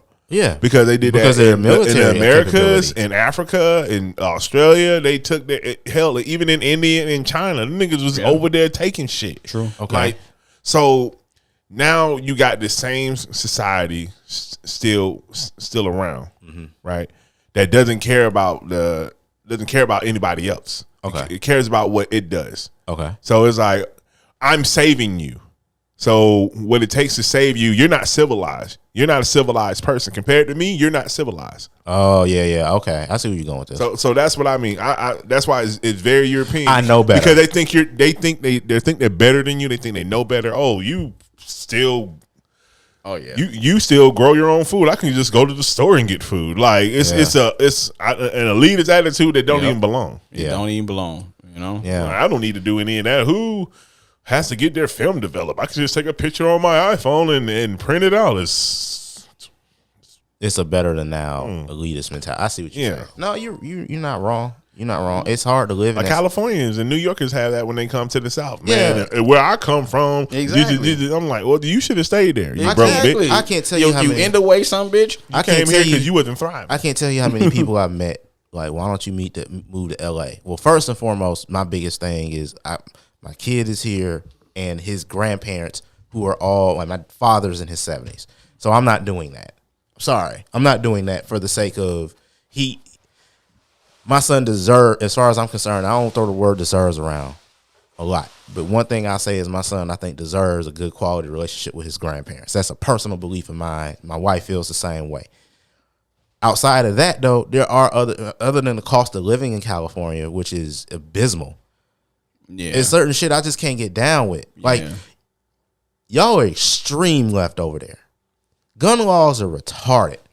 Over there, like what are we talking about? Like the belief system. If you don't believe in X, Y, and Z, you're almost like the other. Yeah. Like nah, man. Like I'm not Trump supporter. Yeah, and see the thing is like Georgia in Atlanta, I would say it's more moderate. Outside of Atlanta is definitely extreme right. It is extreme right. And I don't fuck with extreme right. There's a middle ground. Yeah, I've been to Villa Rica. It was a lot of Trump signs in Villa Rica. Stop, man. Cumming, Georgia? First of all, why is it spelled that way? Yes.